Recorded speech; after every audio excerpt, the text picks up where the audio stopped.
I'm sorry, y'all. I'm fixing it. I don't know what's going on. But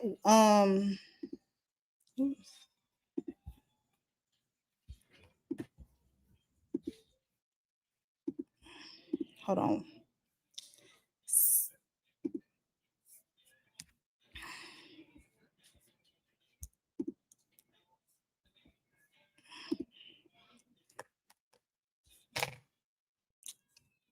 There we go.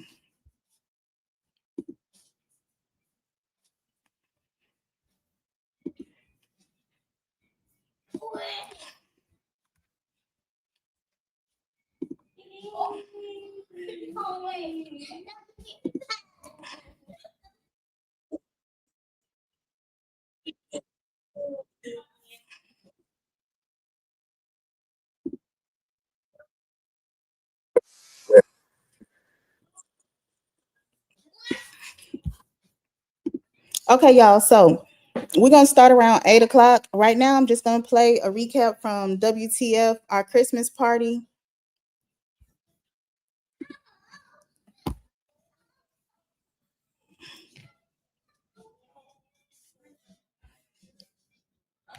Come on, Hendrix.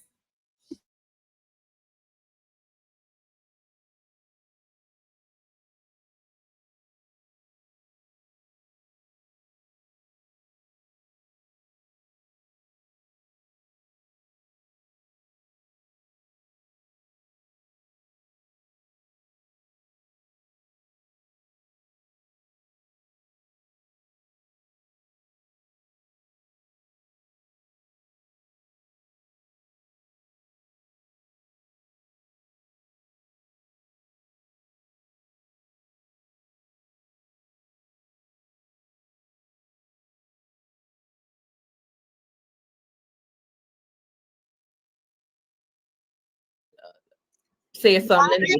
Wait. Why? Okay, So what you working out? This Okay. is my opinion. I think they thought that he So was going we'll to be get on life in a in minute, jail, y'all. and that these Just watch this. and then we'll be probation on. matters were not going to matter, and so they would not bring him forward. But Okay, guess we'll what? be on in a We got a second, not y'all. guilty, so now we got to revoke your probation. Yeah. Why hold him? He should have been revoked. They should have said something. He should have had a violation the second he picked up new charges. Yep. The second he picked up new charges. All right, guys. So we got a good show lined up for you. Yes, we do. Oh, let's see. I am going to let me see. I have a question from someone in the okay, guys, I'm going in an order, so everybody's not gonna come. Let me give y'all. Oh, I'm not gonna tell you who all is coming, but I'm gonna give you an idea of how this is about to go. So we are gonna watch some of our memorable moments, and in those memorable moments, we're gonna have people who either did some great content about those moments, or who are a part of those moments, or who we just want to see. So There's some people I think I just want to see. I just want to see. Want to see. I might have a question. Let's see how far down this glass I get. I might get out. they're talking about okay. So I got somebody down here, one of our panelists that's sending me some messages on my phone, and I can't tell you who it is, but I'm gonna answer his question. Yep, take your time. Take your time. Go get you go do what you gotta do. And so his question is, how much time does he have on probation? It is my understanding that his probation does not end until May or August. I'm not 100% sure. I did pull it up yesterday in court, but I did not anticipate an actual probation. And this is what happened. The probation officer actually dismissed the warrant yesterday. They then had a superior court judge sign it, which is going to trump anything that Department of Community Supervision officer does. So she dismissed it. She called me. She said, "Hey, I dismissed this," and sent me a copy of a proposed order. I sent it over. It never got signed. I never heard anything. I spoke with her again. She said, "Yeah, we're not going to move forward with it." But then I see that there was a signed probation warrant for the judge that the case is before. So nasty work. Okay, what was I supposed to be doing? Okay, that's what I was supposed to be doing. Okay, now listen. Oh, that just pissed me off. Can y'all say something while I gather myself? God. I'm trying to figure out what you do. Girl, I was trying to say if Tick pop up on this screen, I'm going to scream and type cream. And they talking about Mel, what? Oh, Man, scream. I meant scream, y'all. And I like for some reason, I'm not because it's my body. let me delete. It wouldn't let me delete the comment. So there we go. That's my one with Tick because it's my body. I said, what? I said, no, I'm trying to delete and it would not let me. That's my one right there. Tick said, because it's my body. No. It was three of y'all there. Who did it? Who was with you? He said, it was me. She said, and who else? He said, myself. And I. No, it's what Tick said. She said, did you have any signs that you do with your hands? He's like, yeah. She said, well, show him. He said, you're going to have to let me see your hands. Baby, I screamed. I said, You going to do this with me. You finna be time. Oh, you know what I heard too? Now, I didn't see this for myself, but y'all can tell me if this is true or not. I heard that, I didn't watch this, but I was told that he said when he was asked about, did he know, attorney Steele asked him, did he know who Serena was? And he said he didn't watch tennis. yeah, I saw that online. I don't remember that one. I do remember the question. I do remember it, but I don't remember the answer. It was when they said, well, was anyone in here in rock crew? It was like, It was him and his brother. he was like, baby, the same people that were there Him and his yesterday. brother, honey. Same people in Him the and his brothers. He started him. so-and-so lived next door to me. And then so-and-so, he lived next door to that person. And Miss Love was so pissed. Tick. He was going house to house. But y'all, I understand that because he needed to jog his memory. That lady, come on, I told y'all that lady was so scarred when she got up in front of who was that? She got up in front of Paige and said they don't remember nothing when they talking to me. They catch amnesia. Then they get with the defense, remember everything. Then when I ask them, they say me, myself, and I. And I was thinking to myself, like, that's Tick. It's been a year. She's still scarred. Tick took her up top and left her there. And I mean, the thing about him that I loved, and Tick, when you see this clip, Tick, can you come see me, Tick? Anyway, the thing about him that I love is that he never seemed rattled at all. For the most part, he seemed very calm. So he got sleepy. He was trying to answer your questions. I'm trying to, and he really looked like he was trying to put some thought into some stuff. No, what was it? Slime Love? The Slime Love. It was something he put his name in. The S is for slug, the L is for love. That was in the song, though. I played it. I loved it. I loved him, man. That's what made me watch this, because I looked and it was coming up in my Facebook memories from a year ago. Like, I have never seen a jury sit out during opening statements. And then she called, in the opening statement, she called Thug a wolf. And he came to court the next day with the wolf sweater on. And I said, y'all have to come watch this trial. I don't know what's happening in here with these people, but this man said, you would call me a wolf, I'm going to be one. Y'all not doing opening statements when Thug yawned and she was like, look at him. I was like, wait a minute. Yes, y'all, Barty has on her sweater too. Oh, God. She said, him over there, Mr. Williams over there yawning. I said, oh, like it was like, so bad. Yes, it was a lot. Oh, yeah, they said, welcome home, SB. That's all I've been seeing. Oh, they said when Tick would look over at Glenville when he needed clarity. Yes. Kayla, you're on here twice. I'm trying when to. He needed. Oh, hold up, y'all, because I don't want to miss my. Let me go. Hold on, y'all. Let me go. I think my dasher's here. So just a second. Barty said not to be left out.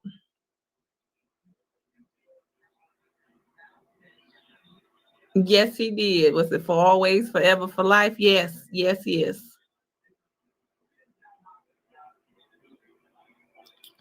Absolutely. Yes, her dasher, y'all. She done dashed to some vodka. She's not here yet. I thought she was here, y'all. She's not here yet. Not 12 hours. We love you back. We love you back.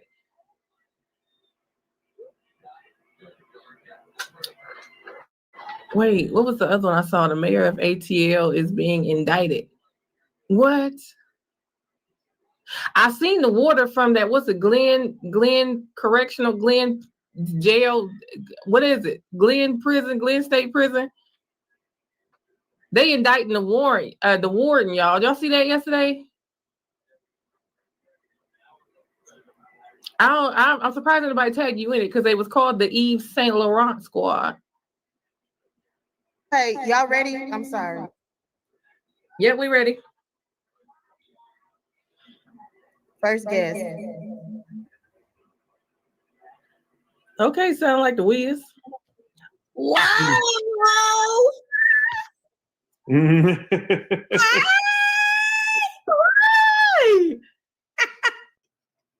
How's everybody? Nick, how are you? I'm okay. How are y'all? Awesome. Amazing. I'm amazed. Oh, yes. Yes. Mm-hmm. Oh, I I was love glad it. Kayla asked me to come on here. We are so happy to have you. And you see the Thank chat. you. The chat is I'm happy glad to to be see here. you. Crazy.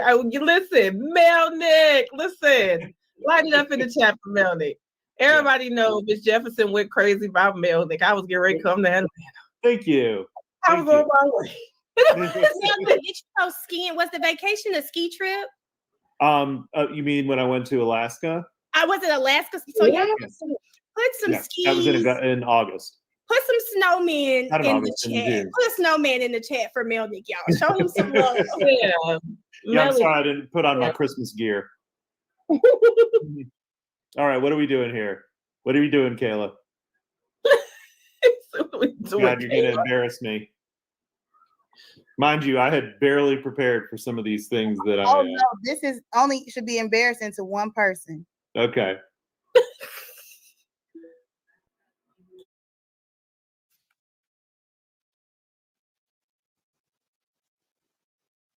That's making me exit full screen. Well, I remember this day well. Okay, I know what you're about to show.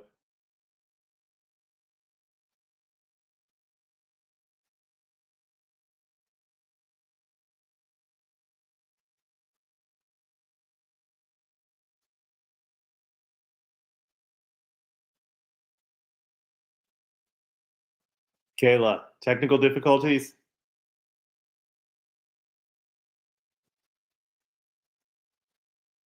Oh, Yeah, I'm trying to hold on, y'all. It's day 87. Somebody pull it up for me. wait, it won't do the full screen for you? Oh. Are you on what? Are you on Google Chrome? No. It doesn't look like it. You can, I think you can play it, Kayla. It's fine. As long as we can hear. Oh, she left. Yeah, She right. left. As long as we can hear it, Kayla. Kayla, as The long as audio we is can the hear it, important it's part, right? They said we need Kokomo. Mm-hmm. So y'all can't hear it? I can't hear the Oh, no. we can't hear it.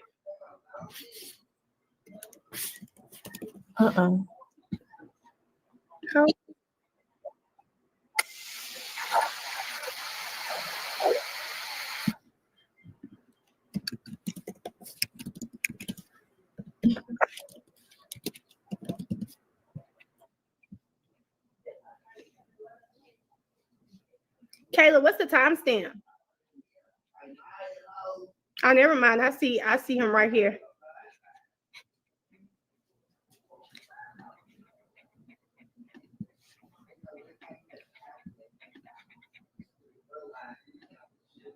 I'm going to share my screen, Kayla. I got it.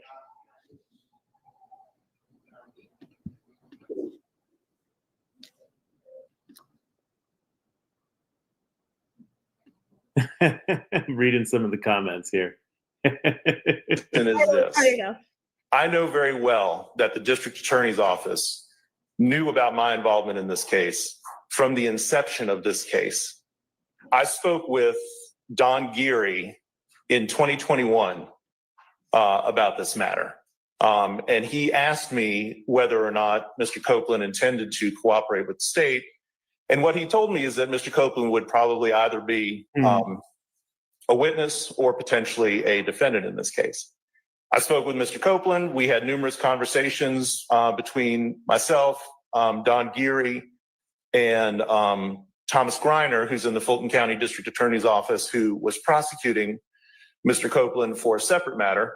And Mr. Copeland has steadfastly said that he intends to exercise his Fifth Amendment privilege. I have also participated in a Mel, this is not what I want to show. Fast forward. Regarding a bond for Mr. Copeland when he was when he had an indictment in Judge Whitaker's division. Get her DoorDash. I was present in that conference call was Go. You way at the beginning. All we want to hear is. I mean, you could play the clip. He could have read the email for me. I want to hear non-refundable tickets, but go ahead. That's all I want to hear. Is play this one. Thank you. Thank you for. Why you want me to keep playing this one? You just gotta fast forward it to non-refundable tickets. Go to where him and Adrian standing next to each other, right? Okay. Let's see. Hold on, y'all, because my dash is outside. Is that the end? Was it towards the end of the court? Right here? There it is. Okay. Conversation today.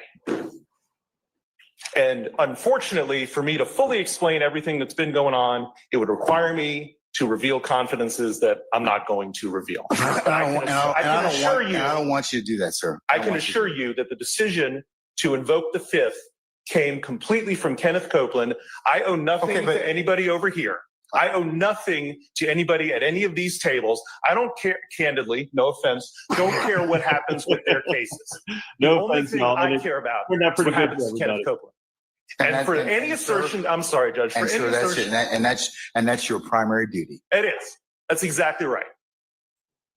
And for an assertion to be made that I or Mr. Copeland are somehow being influenced by somebody over here is absolutely ridiculous. I take great offense to it, and I can tell Ms. Love that I am going to the state bar to report her for contacting a witness that she knows to be represented by counsel. She and I have had conversations about Kenneth Copeland. Okay, and sir, that is whatever you decide to do outside of what the court is ruling upon. Remember, the court can only rule upon what I see. Okay, and what I see at this point in time is a witness who, for whatever reason, may have some other reasons about his testimony. He has expressed those this morning. He said, "I'm going to invoke my Fifth Amendment privilege." The state came to me and said, "Okay, listen, we would like you to sign an immunity order under 24-5-507." They make that decision. So there are. I mean, I think that gets us to the point where we knew that, or at some point in time, that the state knew that he was going to invoke his Fifth Amendment privilege. So absolutely knew it. So, but in order for them to still get this testimony, which they believe that they need, they offered him immunity. So that's what we explained to your client this morning. So whether or not he wishes to go ahead and still invoke his privilege, that's his choice. But the statute's pretty clear. I understand. And I know you, I've known you, sir, for at least two decades or more, sir. And I know that you have told him, "Hey, look, if you invoke, this is probably what's going to happen." And I suspect that as you probably have a conversation with him now, you're probably going to tell him, "Well, that was a self-fulfilling prophecy in terms of what I told you might happen." But I don't know what conversations you have with him, but I suspect that they were consistent with what the dictates of 24-5-507. Now, Monday, we'll go ahead and call him out before the jury comes in on Monday morning. We'll ask him whether or not he wishes to continue his testimony, because I don't want him to invoke in front of this jury Yeah, if I can help it. So since he's made it once already, I'm going to ask him before the jury gets out here on Monday, is it your intent to invoke your Fifth Amendment privilege? If it is, he's going to go back into custody until he's willing to go ahead and give testimony because he has immunity. So he has to testify. Judge, the only thing that I would say is that the primary reason Mr. Copeland is in custody right now is because the state has utterly failed to follow up with me in any regard with regard to what Mr. Copeland wants to do or intends to do. I suspect that that's probably not true. It is grossly unfair. I've known you for almost 2 decades. I've known Miss Hilton and Miss Love in particular for a long period of time, and I don't think that they would do that to you. Judge, at no point did they ever reach out to me about Mr. Copeland. About Mr. Copeland's testimony here today. The last time I heard from anybody in the Fulton DA's office was June of last year. Ms. Hilton, did you reach out to Mr. Melnick? And if so, when? When I talked to Mr. Copeland, he told me Mr. Melnick was not his attorney. So that is, I talked to the witness because when did you talk to Mr. Copeland? Last Friday, because my understanding prior to that is that Mr. Melnick had told Ms. Love that he wasn't his attorney. So when we went to go serve him, I understand that he did not have an attorney. When I met with Mr. Copeland, and this is Friday evening, Mr. Long and I went to go meet with him in the car. We said, hey, I think Mr. Melnick's your attorney. He said, Mr. Melnick is not my attorney. He said, I haven't even talked to him. And then that is when we proceeded to begin our conversations. Anytime that Mr. Copeland did not want to speak with us, we did not speak with him. We called him on Monday to see if he could come down here. He said he didn't want to come, or he didn't respond. We left it alone. On Tuesdays when we picked him up for the first time, on Tuesday when he did not take the stand, we went upstairs. We had some conversation. We left. Mr. Long took him back home, and then yesterday he came back down here with us again. We showed him some of the evidence that we were going to show him. And that was the extent of it. And if at any time Mr. Copeland would have told us he wanted his attorney present, we would have called Mr. Melnick. But our understanding was, one, he was not his attorney. Mr. Melnick disavowed being his attorney. And Mr. Copeland told me he wasn't his attorney. So that is what I based all of my decisions after. It was not until 6 o'clock last night, or whenever this email was sent from Mr. Melnick with Mr. Shard and Mr. Steele copied on it, that I get this idea that you've been talking to my client, and then my client is going to plead the fifth, which brought us here today. That has been what has happened since last Friday, Your Honor. All right. So we have a witness that may not have been totally candid, or may not have thought that he potentially needed you, and if you want, but you'll have to figure out some other things to do with your asserting. If the state was relying upon the fact that you were not his counsel, and now you are, you have put us in a situation where now you put yourself between a rock and a hard place. I mean, so he's coming back on Monday. I'll have somebody else make my then that can be done. And sir, I would advise you to do that. But remember, Mr. Copeland, has to have some concurrence. So maybe before he leaves and goes actually to the Fulton County Jail, you may need to have a conversation with him about that. So we're clear, and I'm clear as to whether or not you're coming back on Monday or somebody else about that. So it goes actually to the Fulton concurrence. So I'll have somebody else make my then now you're relying upon the fact that you're some other. I don't want to bear. Today, I would have made them aware of this. Well, there's one of those times as a lawyer that you're going to probably have to kind of figure out a solution, sir. I mean, I don't want to put you in this tricky position. I can't be here, Judge. I absolutely cannot be here. Well, you have a choice. You can be here if you want, but you'll have to figure out some other things to do with your tickets. I mean, here's the thing: if you're asserting, if the state was relying upon the fact that you are not his. Okay, we're not gonna get to your non-refundable tickets because Mel, we can't get. It's like 10 seconds right there. But okay, so what would Attorney Melnick? What was you thinking about when he was saying? Did you think you were really gonna have to come back?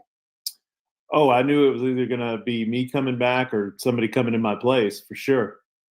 Right? I mean, that's why I had to call on you, Kayla. Right.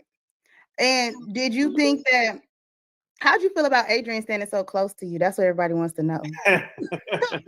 Listen, I'm not going to make any comments now. This is all in the past at this point. Well, I'm so glad. So we are so glad. You know, you really started the whole situation with me. Yeah. It started. So Mel, fast forward a little bit. It's gonna be a break, and then you're gonna see him. And this the first time that they say my name, and it's so funny because y'all gotta look at Adrian and Simone. I never saw this. Oh, I don't know that I've seen this either. Oh, you gotta see their faces. I want to know who is she? Who is she? Because their faces were so going. Go. Okay. About right here. Y'all, Kayla had the timestamps, but they wouldn't play. This is what you want to do, and he said yes. He intends to assert his Fifth Amendment privilege again on Monday. Okay, well, I will. If you would tell Miss Bumpus she needs to be here at 8:30, and we will certainly take up sit with. Go back a little bit. Yeah, they faces when they hear that. Okay, just start right there. Collect your thoughts and please be seated. All right, Mr. Melnick, welcome back. The time is 2:20:35, I should say. Did you have an opportunity to talk with your client? I did. All right. Who is going to be here on Monday? Kayla Bumpus. Kayla there Bumpus. You go. UMPUS. Okay. All right. Okay. I can state as Strickland's attorney record. Told him, "Are you sure this is what?" Asked Look him, at her "Are you sure shaking this her is what head. you want to do?" And he said, "Yes." He intends to assert his Fifth Amendment privilege again on Monday. Okay. Well, I will. You can stop it, Mel. Okay. Well, everybody say thank you to Melnick for coming and watching his contribution to season 1. Yeah, my pleasure. Absolutely. Anytime, Kayla. All right. Love you. Bye. All right. Y'all take care. Bye. Bye. Good to see everybody. Thank you. Hey, Allie. Hey, y'all. Hey. Sorry, my shirt got bells on it. It's okay. That's really cute, though. I'm mad. Walmart didn't let me do pickup. I had to pay the extra $10 for this shirt. So I'm waiting until my family get together on Christmas Eve too, because I'm not wearing. Okay, you know. I like that because you put me on the $10 off on Walmart, but I end up going to Marshall's. They said that my size was out in every one that I wanted, and then I go in there and my size was not out in none of them. But the one I wanted was a cat, but the cat was going to jail. So I was like, maybe I should wear that one today. So no, we ain't gonna wear that. I just skipped it. Yes. Oh, Melnick could have just read that email for me. Why did Miss Love have on all the colors? Did she have red on in her dress? Like she had on red shoes. She had on an all blue dress, looks like, and a black blazer. She was making a statement. She was making a statement, honey. She was making a statement.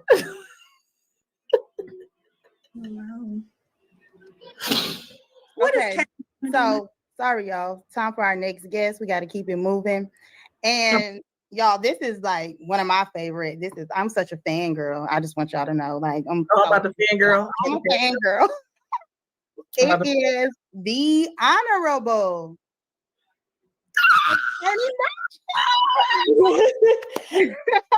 Instead of a Christmas sweater, I wore it says, "I don't need 5 minutes," and then hold on. You read I don't need 5 minutes because I'm not telling you. I'm not telling you. Free Brian. Free Brian. And now y'all understand why my videos always say Big Ashley, not the little one. Okay. Listen. Brian, I don't need 5 minutes. Okay, well, if you don't know I don't know how you could. Do you know your nickname in the trial? I know it because my 17-year-old daughter might have changed me from mom to YSL Barbie in her phone. I'm gonna just show y'all something. I'm not even kidding. I love it.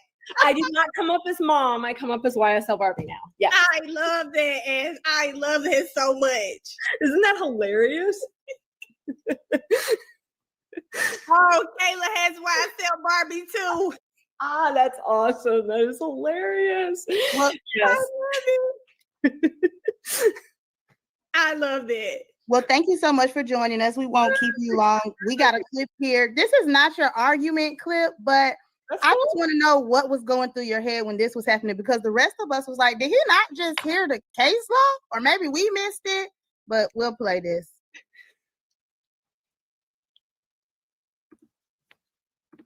To the order of contempt. Mr. Steele, I am going to hold you still hold you in summary criminal contempt pursuant to OCGA 15-1-3, subpart 3, for your failure to comply with my earlier order today.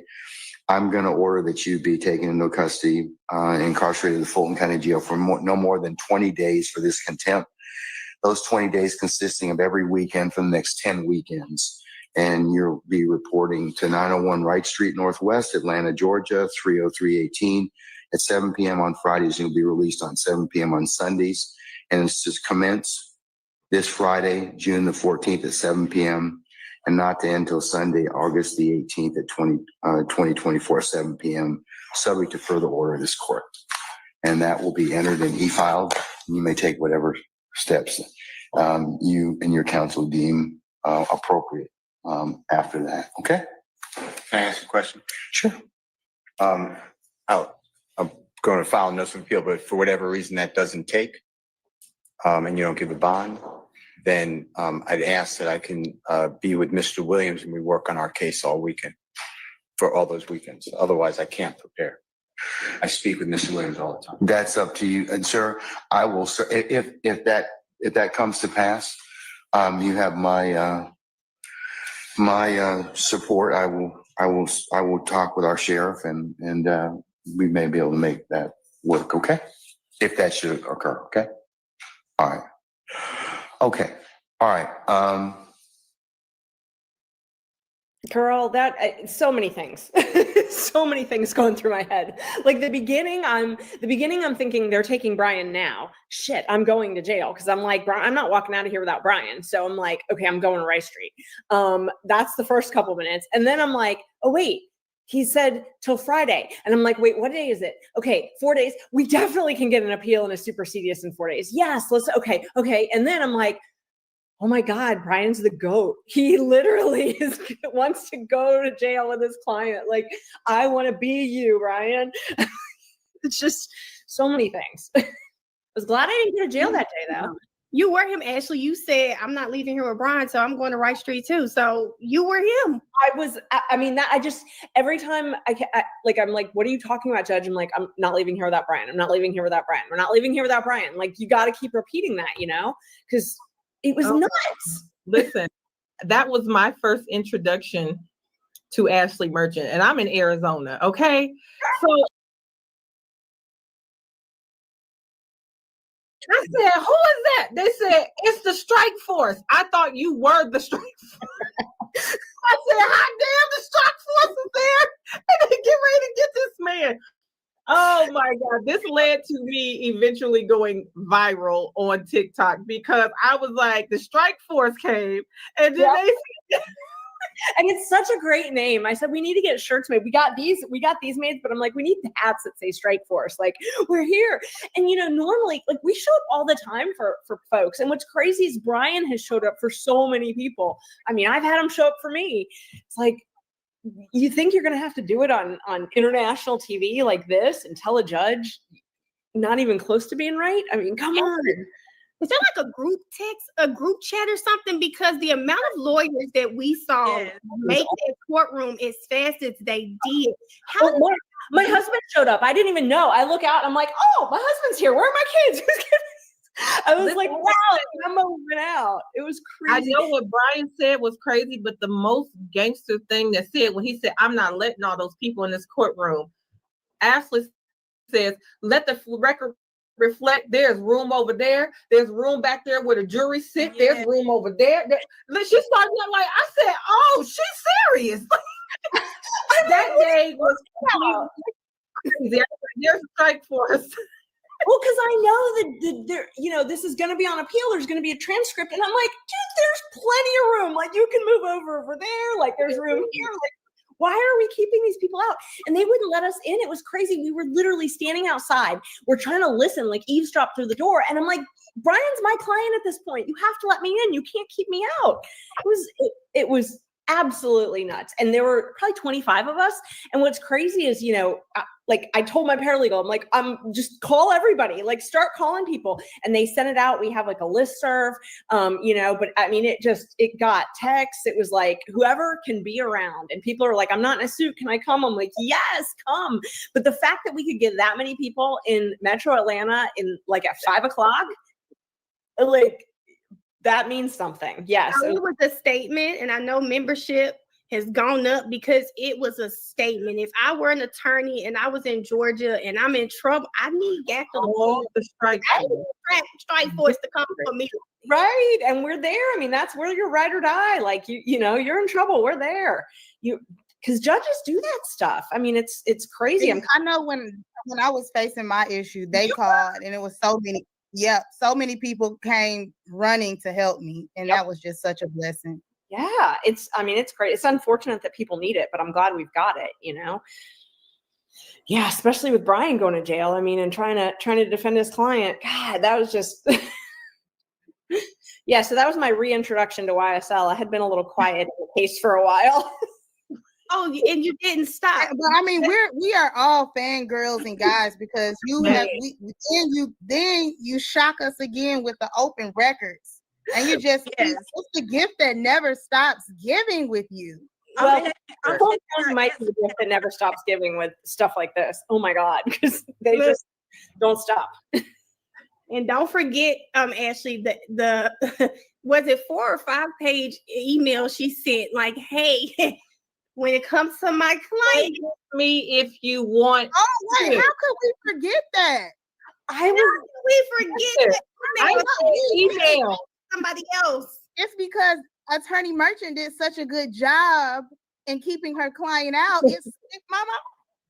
Well, and I saw what they were doing. I saw what they were trying to be called to the stand. So they knew, because everybody who represented a witness was then every attorney was then called as a witness. Yes, I saw what they did to you. I saw what they did to you, Kayla. I saw what they did to I saw what they did to Jonathan, who's just on, like everybody. It was Attorney Wright got called as a witness. I mean, everybody notes, and I'm like, okay, I know what they did to Kayla. I know what they did to Melnick. I know, like they're not. No, like even Judge Whitaker's like, are you gonna call another lawyer? Are you? I mean, like, how many lawyers are you gonna call? Wait, Kayla. No. Whitaker said, "You gonna call another lawyer?" She said, "Because it didn't go so well for you." And what did that fool say? Different. Really? Like he did, like he's telling you, and that's when Whitaker had to say, "I think she thinks she's winning." Oh, I was like, please, when can I come? You know what, Ashley, what's funny is I really felt the vibe that you were ready. Like, okay, if you want to call me, this is what it's going to be. So on my TikTok, I was telling my people, I don't think y'all gonna see Duke on this stand. It's really because every week it was, we'll get around to it. We'll figure it out. And then that last day, we said she got 3 days. Oh, we don't think we're gonna call him. I said, I know. I mean, it's so crazy. It was like, what did we have? 2 years they could have called him, and they're just like, nope, we're not gonna call him. We're not gonna call him. And part of me thinks they wanted to make me be on call, to try and inconvenience me. And I'm like, that's fine. Like, we'll show up. Just, I can't be in 2 places at once. I've got to do other stuff. And so you all saw it with the trial. The inability to plan was intense. It was crazy. That email, we sat and read each of your emails online. Oh, that's awesome. Because when I said, if you want to per my last email someone, I said, if you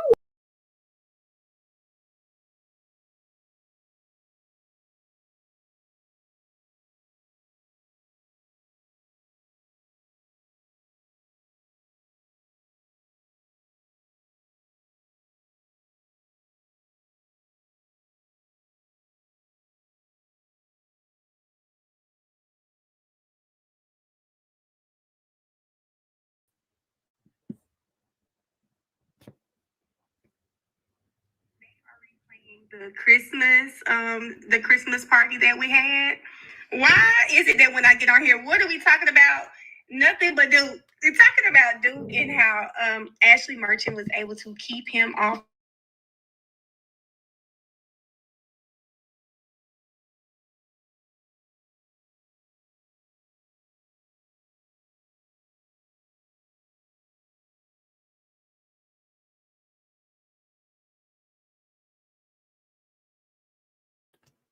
Okay, that might work.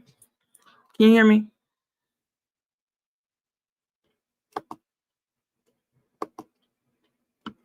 Can y'all hear me?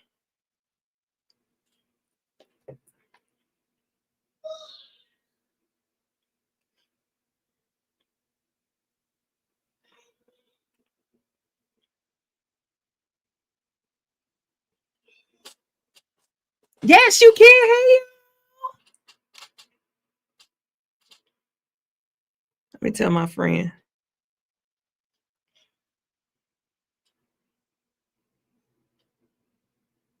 You see it?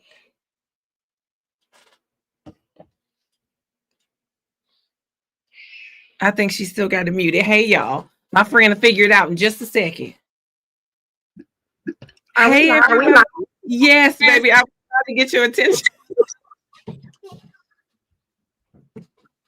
I'm glad I wasn't saying anything crazy.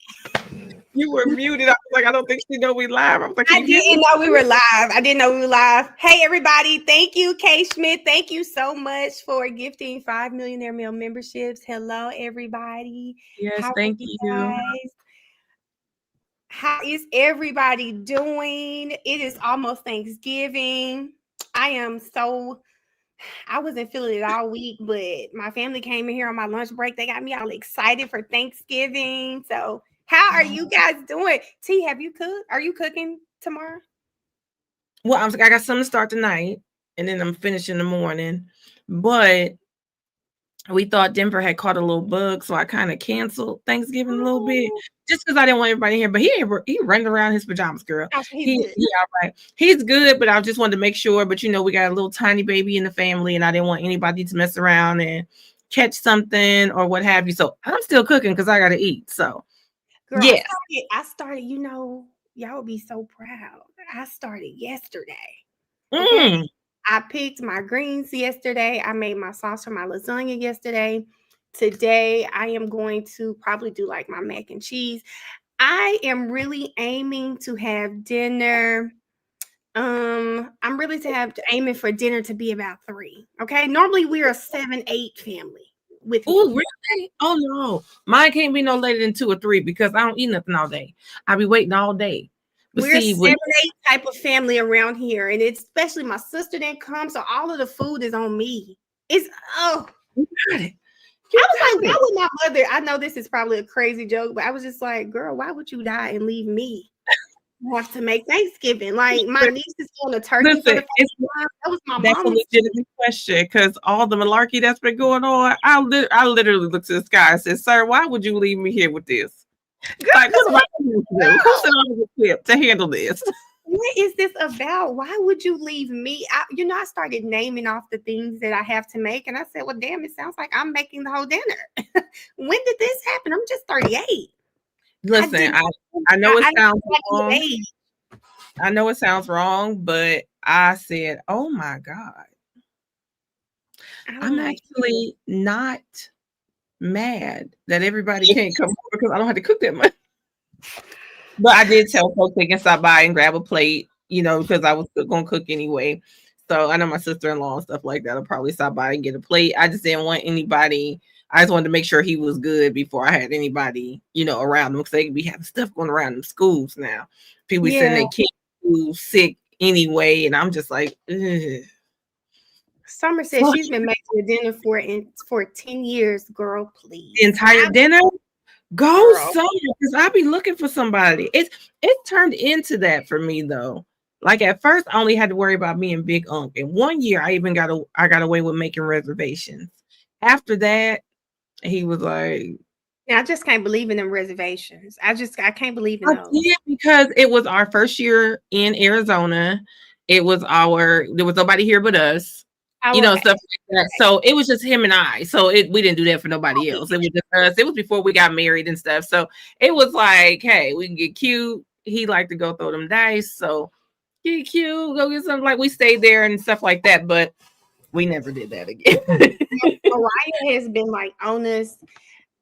She didn't want anything catered. I tried to buy a fried turkey. I was like, I'll just buy one. She was not hearing it. So this is going to be the first Thanksgiving that my niece and I told y'all she's making the turkey. I'm doing a ham for the first time. It's a little nerve-wracking, but I think it's gonna be good. I'm just gonna follow the recipes and I'll be good. There you go.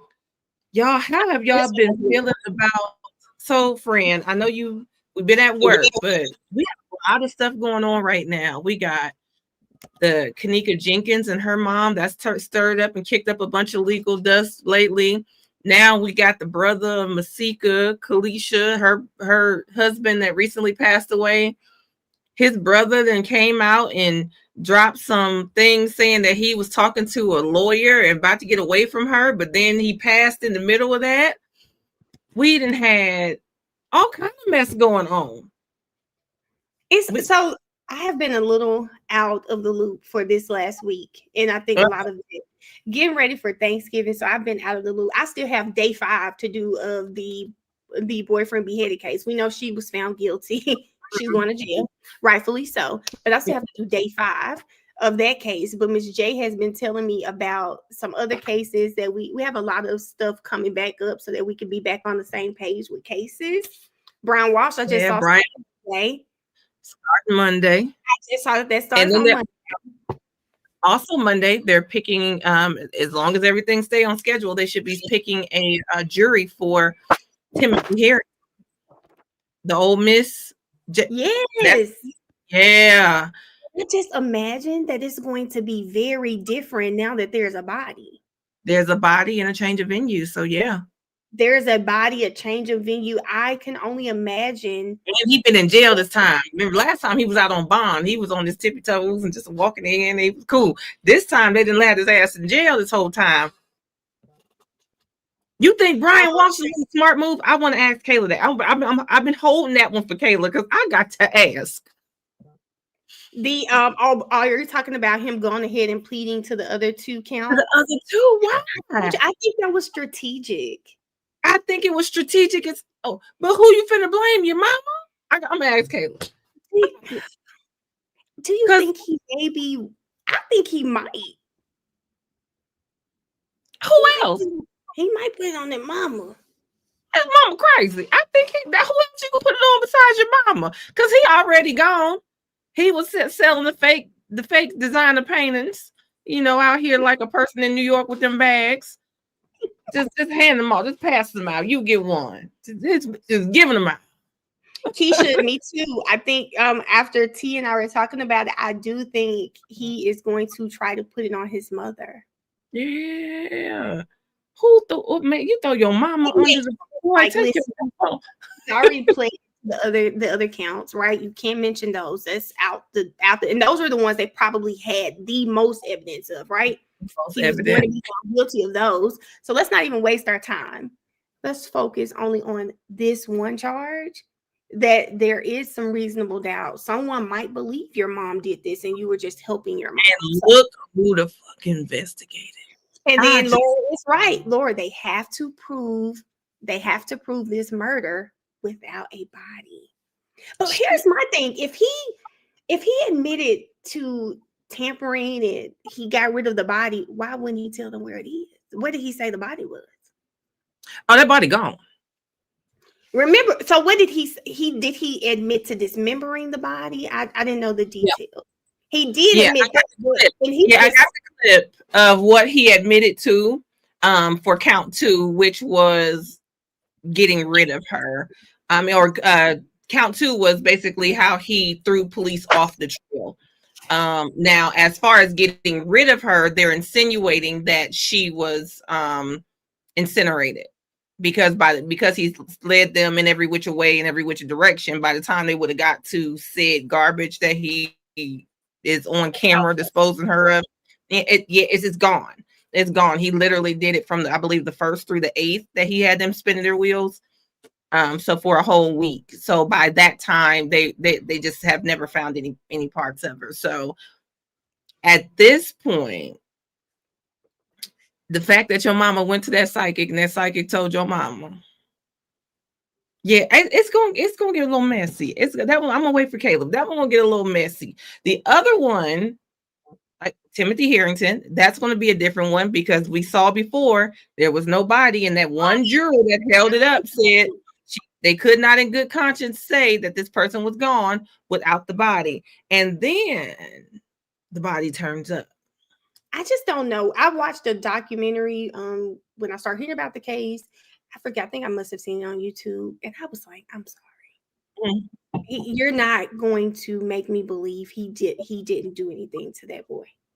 I don't know if those are his pronouns. I'm sorry. That he didn't do anything to Jay the Lee. victim. Jay Lee. Yeah. Jay Lee. Justice You're for not Jay going Lee. to make me believe that. Let me tell you something. Speaking of what we can't make you believe, did you see your girl has motioned for a new trial? So I meant to do a TikTok, and this is why I can't stay in this job. This is why I cannot stay in this job. When I saw that there is a correspondent on Court TV, and I said, "Oh my God, you sound like Melanie up there." She was like, "Baby, you need to just count your losses. You need to go back, regroup, and let this go." And so does the attorney. And here's my thing. There is no way I would have this man represent me again after he said on national TV, excuse me, and yelling out vaginal discharge, he wouldn't be representing me anymore. I just wouldn't want him to, because I just felt like it felt like he was overwhelmed. Like nothing about him would make me feel like this is who I'm going with if I were going to do a second trial. Nothing about him. So wait a minute. Who was yelling vaginal discharge? We talking about? Wait, you said ask for a new trial? Are you talking about Imani Ellis? Oh no, baby. No, who? Alicia Andrews. I'm sorry, y'all. Wrong person. No, I'm just. I did see that. She's motioning trial. I did see. Speaking of folks, we can make you believe. Oh, I did see she wanted a new trial. Look at Mel's face. For the sake of not kicking up. Yeah, shout out to Kat Not Williams. Shout out to Lexi the law nerd. I believe I saw her in the chat. I seen it. I got a notification yesterday. Wrong case. Listen, but I got a notification that Kat Not Williams was going over and explaining the motion. So while I was getting a whole lot of things together yesterday, I was sitting and watching. I said, "Wow." What? I'll have to go back and watch Kat's video. I want you to. So tell me what are some of the issues her attorneys brought up during their motion? It was. Yeah, Imani Ellis was the okay. Sorry, so there was a bigger party. Yeah, I forgot she was asking for a new trial too. I did forget. I forgot the wrong case, because this case just I told you I wanted to throw this case away. It caused too much drama, unnecessary drama, in my opinion. So I was just like, ugh, I don't even want to talk about this case. But what were the issues that were brought up? The judge. Of course. The judge was one of them. Some of the evidence. I want you to look at it. I just want you to look at it, because I'm going to be up for a long time tonight, so I'll watch Kat's video tonight. I don't know. I just don't know if I were Alicia, if I would risk it again, because I don't care what anyone says. I believe the jury, just like many viewers, were sympathetic. They feel sorry for her, and I think because of those reasons, that's why she got the manslaughter. I'm sorry. Pretty. But who's to say? Hey, Caitlin, who's to say if she goes to trial again, the jury is going to feel the same way? You could get a Melanie on that stand who does not give a damn about the fact that you're a young mom, who's only going to think about the fact that you assisted in someone's life being taken. You could get me you could get me there. You really could. And she should probably count her take the win. Shamina, you clearly weren't on in the TikTok streets during this trial. Baby, they were feeling sorry for her, baby.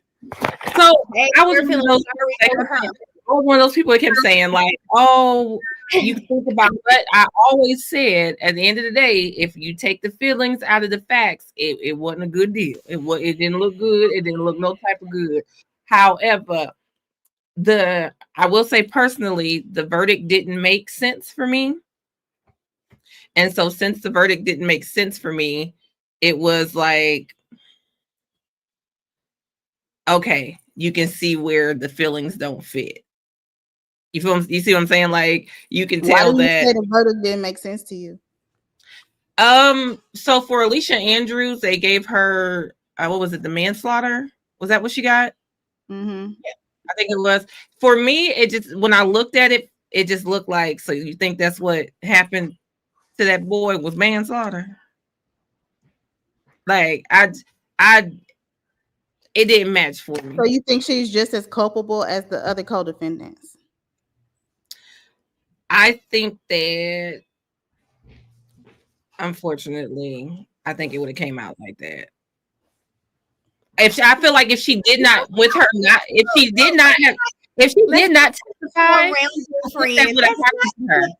around it. Let's not. Listen, I'm gonna say this. No, because they said Mel is prosecution friendly on this case. I don't know if it's prosecution. Not in the chat. Somebody messaged me and asked me that personally.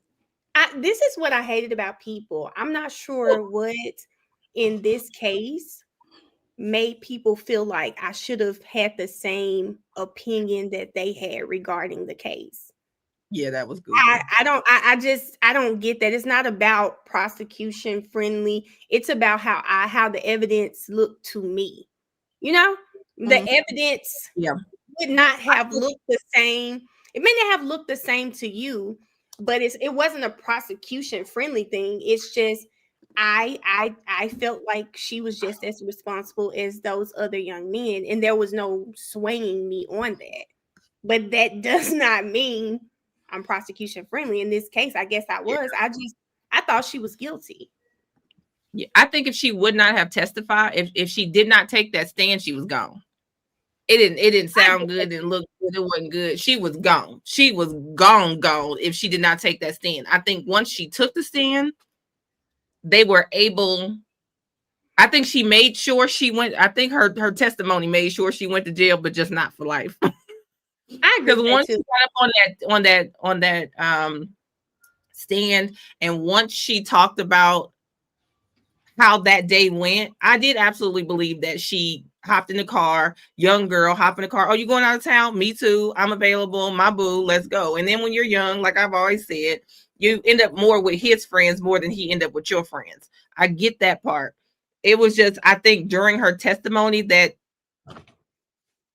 she's still talking to him. I was just like, okay, if this is somebody that you don't want to have ties to, that you're possibly afraid of, possibly have some traumatic experiences with, like, the judge broke y'all up. I can't talk to you. My lawyer said I can't. If I talk to you, this ain't good for me or you. Like, she had so many ways to get out of it without having to stand on her own too, if she was truly not able to do so with him for whatever reason. You said not this case. That was it. We're not gonna do this case. We were just talking, but I feel summer because I think she helped herself, but she's also sealed a little bit of time for herself. Now, how much time? We will see December 8th. So we will save this for December, okay? We will talk about this in December, but I think she did seal a little bit of time for herself, and I think the judge was very much so agitated by the constant. Laura, don't say that. Don't say that, Laura. The judge, what? The judge was agitated. Laura said, I don't believe the DV. I said, please don't say that, Laura. Oh, Lord. No, I'm saying that I think that the judge was a little bit agitated. She said so in the beginning. She didn't agree with all the drops of the interviews and stuff like that. But like, once you do an interview, you can't control how those folks drop it. And it's Fox. Like, Fox gonna drop. Fox be messy sometimes, okay? So you can't control it. They got bits and pieces. It's something that's trending. It's something that's going on right now. They're gonna keep dropping pieces and pieces. So I'm sure that didn't help the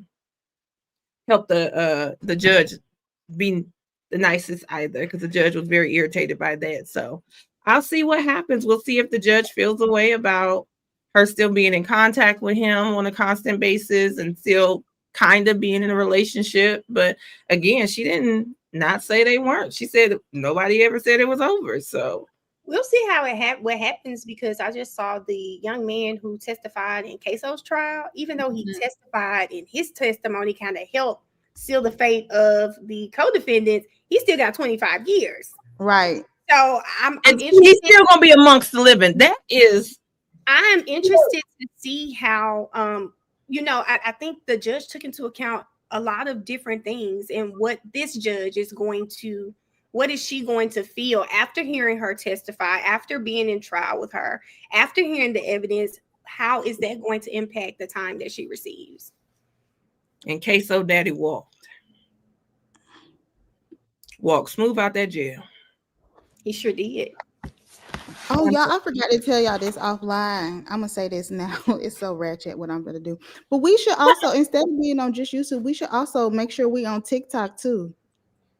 I have to sit down and figure that out. I know I can do it through StreamYard. I just hadn't taken the time. No, I'm saying we just get on TikTok regular on our phones. Oh, okay. Yeah. I normally do random lives on there. Sure. I'm normally randomly on there when we're watching cases. I just hadn't watched. No, I'm talking about now on WTF. We should be on both. Oh, I got what you're saying. I can't. Kayla, now you know you don't got two screens, two phones. I do. You know my mind can't keep up with looking at all these multiple chats. Oh Lord, okay. Oh, looking at the chat. Okay. I'll be trying to respond, and they'll be saying, "Mel, just hang one up." No, we got to do both next time. We'll figure it out. I'll figure it out how to do that. Queso daddy. Sorry. What's first up on the list? What we got? Well, that was our first up on the list. Y'all didn't have nothing to you didn't have anything that I needed to put up for that, did you? No. Okay. No, we were just talking until you got on here. That's not nothing from off the list. How's Alicia Andrews was on our list. Was she? Yes. Put that on our list. Oh, maybe she wasn't. Well, I want to go last because mine is a segue. Wait. Not a segue. I know that's right. We can go whichever one y'all want to do. Oh, they want to talk about He Broke My Heart. He broke my heart. That might be another one for December too, y'all. So Latasha Daniels. He broke my heart. I don't know about this stuff. Who took out the baby. You have a baby, so you get a pass. It's the mistress who took out the pastor. And she drove from Little Rock, Arkansas to Memphis, Tennessee, then drove from Memphis to Collierville, Tennessee, and sat in the house with his wife and had a conversation with him. Collierville, okay. Then she sat with his wife for a minute and talked to her for about 20 minutes. And then he walked in and she tried to have a conversation. Apparently, he had her reading a book called The Ethical Slut so that he could, Sure. Thank you. Lord. Okay. So apparently she started dating this pastor for 2 years. He was supposed to be doing a counseling session for her as her previous marriage was ending. And in that counseling session, they got to know each other biblically in her office. So they began, I guess he put some app on her phone where the text disappear so that nobody knew they were talking, and set it up so nobody would know that she was on it. And then they started their relationship. Now, according to her, the relationship had rules. The rules was only on the app, never approach him in public, walk past him until he said you can come and talk to him because you never know who he with. What else was it? It was another one. If she was to go on the trips with him when he goes out of town for the church, but she's to pay her own way, and then he got her once she get there. And she was paying for a whole bunch of other stuff. Either way, she goes through this for 2 years while playing tennis weekly with his wife, going out on dinners, and leading a church group within their church in Little Rock. He moves to Memphis to be a pastor at another church. And but he was going back and forth between Little Rock and Memphis. And one day, after a couple of episodes between the two of them, he sends her a message that said, "I think our time has ended," and then it disappeared.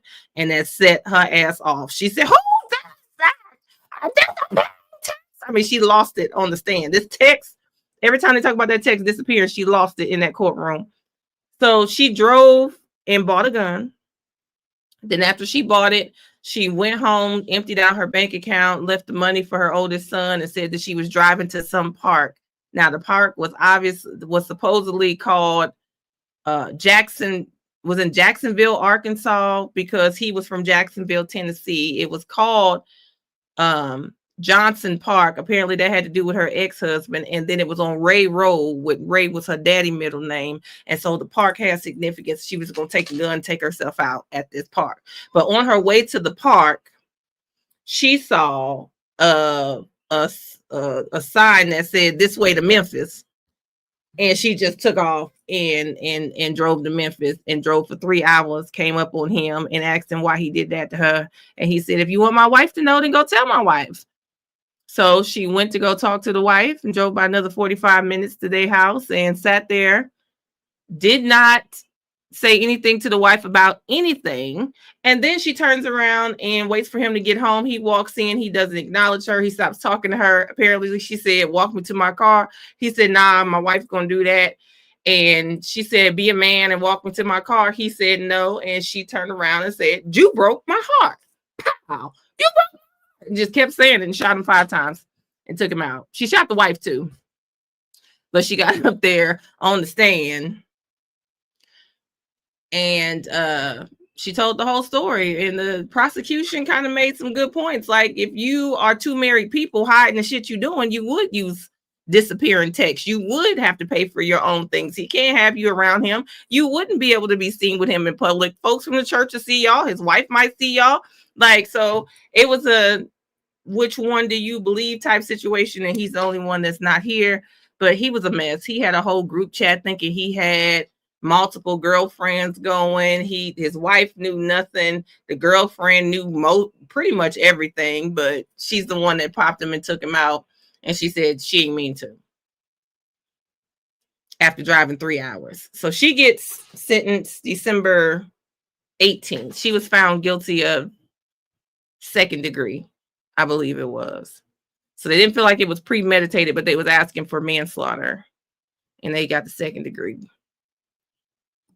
And she was very educated. This is what bothered me. And I think you said she was. What type of counseling did she give? Was it anger management? Anger management and domestic violence. Yeah. A doctorate. Anger management. Had her own practice. Her own practice, very just doing well for herself. And this man, she just allowed this man to take everything from her. I'm sorry. If y'all see me going haywire for a man with braces and a bald spot behind his widow's peak, y'all call somebody said, yeah, I saw somebody said that he was not attractive at all. Call somebody. Yes, anger management, and I believe like domestic issues and something else. Like she was very, very educated, and there was a lot of people that were reaching out through the comments and through DMs that were from that church or knew her, and were talking about how anointed she was and how amazing she was with the youth and how amazing she was with women and all kind of stuff. And there's a good group of people that truly believe that was not her, that she just snapped. There's a good group of people that actually believe that. So I mean, she was in a church and all that, but she was having an affair.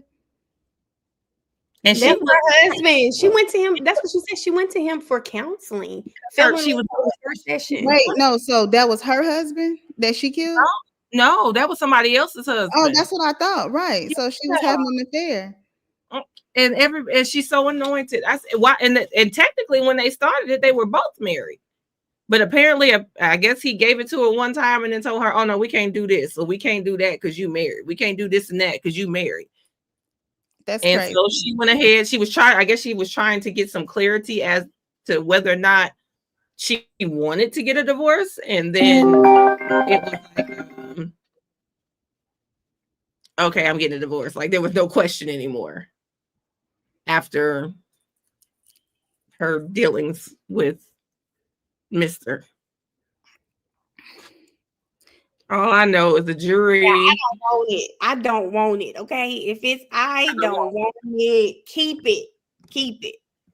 Let me tell you something. If I got to study for it, don't hand me no book. I don't. If I got to study for it, I'm not going to school. I'm not going back. Let me. And why is this the book you handed me? Why is this the book you're handing me? And you're a pastor. Why you ain't hand me no Bible? Hand me Ethical Slut and see what happens. Just hand it to me and see what happens. Wait a minute. Somebody I know called me and said it's actually a good book. I kind of want to see what's in the book because how do you become an ethical slut? I kind of want to know what he was teaching those women. When he was teaching those women, they had a whole book or group chat book club on ethical non-monogamy is what he claimed he was practicing, but his wife had no idea. But he had people from the book club thinking, I mean, he was giving them full-on stories saying that the girlfriend had apologized to the wife and they were never even talking. So it was clear that he was lying about things once those videos dropped, but they never got in his phone. The wife never got in his phone. Those videos actually came from one of the people from the group chat, like, his wife knows. They are in basically a throuple and they are trying to prove something to the police when he passed, and they like, no, she doesn't know anything. She doesn't know anything. Nothing. She done moved on, changed her name, got a new ring on. Okay, well, when is that sentencing? December 18th. Everybody going to prison in December, huh? Christmas. Merry Christmas. Lord have mercy. Okay, so what was we about to talk about on our list? We got Brian Walsh that was on our list. We can do Brian Walsh. We was talking about that a little bit because I was waiting I was like, oh no, I can't talk about it till Kayla get on here because I got some questions. Okay, go ahead. So with him, and I sent you a clip of part of what what he did is when the day they were supposed to start jury selection on November 18th. So yeah, because you texted me and said that they were going to start, and then I saw they did. Well, they did start the jury selection, but he walked in on the day of jury selection and pled guilty to 2 of the 3 counts. So he was being charged. Count 1 was unaliving his wife. Count 2 was like the whole part of him misleading the police, obstructing everything, and then count 3 was him unlawfully moving the body or disposing of the body. He walked in and pled guilty to counts 2 and 3 for obstructing the investigation and for disposing of or moving and dispersing of her body. And they still picked the jury. Testimony starts Monday, but it's only for the unaliving. Why? What? How'd that work? I've never. Did you still got to go in? I have never. You still got to go in.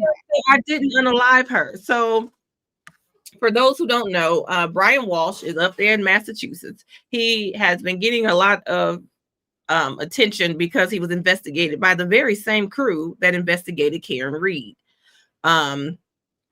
He, in January of 2023, they had a New Year's Eve party, and he claims that after the New Year's Eve party, 1:30 in the morning, his wife gets up and says she has a work emergency, which she did commute from Massachusetts to DC for work. She did have another townhome there. She was a big wig in real estate. And so this job opportunity, that's where she would work at during the week or whenever she had to work. He claims that she said she had some kind of work emergency, 1:30 in the morning, and left the house. and nobody ever seen her from there. There's no evidence of her leaving the house, of her being on the plane, Uber receipt, Lyft, a hotel, nothing of her even getting to the airport, being in the airport, either airport, leaving the airport. So he pretty much leads the police on a wild goose chase from January 1st to January 8th of 2023. They're spinning their wheels. They're doing searches. They're doing press conferences. They're trying to find her, only to later find out that they have him on surveillance cameras, like maybe 16, 17 miles away from their house with a big, heavy garbage bag and throwing that away. I believe he bought about $450 worth of cleaning supplies the day that she supposedly left, along with a hacksaw. There was blood found in his basement. There was infidelity. She was believed to be having, and proven allegedly to be having, an affair. He had his own stuff going on. You know, he had Fed trouble because he was out here selling counterfeit Warhol paintings like they was bags on the streets of New York. So he had a lot of stuff going on, and he turned out to not be doing so well. And she turned out to be the breadwinner, and she possibly had another boo up in DC where she was slanging them houses. Now, I don't know what kind of work emergency requires a real estate person to leave in the middle of the night, but that was the best that he had to give. Do you have your clip up, or do you want me to put it up? Is it up on your computer? Oh, no, it's not up, but I think, it might still be up. Okay. Be up. What was it at? 2103 something. So when we think, they're getting ready to pick a jury so we can see when we're going to court, they actually did go ahead and pick a jury, but he walked in and said, maybe not. Let's go ahead and let's do this. And he pled guilty to counts 2 and 3, but he still has to go to trial for unaliving her. Yeah, but I guess the benefit in that, because I always have clients that, like, okay, I'll give you an example. This is not a real example, it's just a fake example, because I don't want everybody like in uproar. Oh, attorney can't prove it. But anyway, so like say someone, this is an example, but it's close to something similar, was charged with rape, aggravated assault, and other charges, and they tell me, well, I did beat her up, but the sex was consensual. And it's like, so they really want to go to trial. They want to go to trial, and it's like, I'll plead to the aggravated assault because I did beat her up, but I'm not pleading to the rape. And I never, sometimes I never knew how that would work, because I never saw that or heard of that. This is my first time seeing someone actually going to trial. I've never heard or seen this before. Because I was like, they have to tell the whole story. So they're still going to tell the whole story, right? Or can they not? Get into. There's certain pieces of evidence that won't be able to be used because they won't be relevant. And so it's a strategic move for the defense. Now, I don't know how strategic. I mean, because it's my understanding that, and I don't know how it works with the same indictment, but previous pleas and convictions are able to be presented to the jury as prior related acts. I think it's on 2 different indictments. I don't know, but either way, if I was a juror and they're able to present it as a 404B or a similar act, we know about 404Bs, but in order to present a prior act or a prior conviction or prior plea, it has to be something of the same motive or the same nature, or something that I guess is not, and it can't be, but here's the thing, it can't be more prejudicial than it is valuable. So I would like to see, it's extremely prejudicial, but as a juror, I think that if that is allowed to come in, I mean, if you did this, my thinking would be, if you did this, you did that. Because that's what I was wondering, like, how you gonna sit up here and these people saying you cut her up in that they must gonna argue 404Bs or argue it's too prejudicial to come in. I don't know. Let's see. I think this was count 2. 1st of January 8th, 2023. Mr. Walsh did willfully mislead police officers with the intent to impede, obstruct, delay, prevent, and otherwise interfere with the criminal investigation to the disappearance and murder of Anna Walsh. The defendant first misled the Cohasset police in the morning of January 4th, 2023, when after he reported his wife, Anna Walsh, missing. He stated to a Cohasset police officer that Anna Walsh had left the Walsh residence at 516 Chief Justice Cushing Highway in Cohasset on the morning of January 1st, 2023, by taking an Uber or Lyft to Logan Airport when returning to Washington, D.C. for a work emergency. The defendant then continued to mislead police officers. When he made additional false statements about Anna Walsh being alive and voluntarily leaving the Walsh residence, as well as when he detailed his whereabouts on January 1st, 2023, the Cohasset police and Massachusetts State Police officers. The defendant continued to make false statements when the police officers from these agencies met with him, including on the evening of January 4th, on January 5th, January 7th, and January 8th.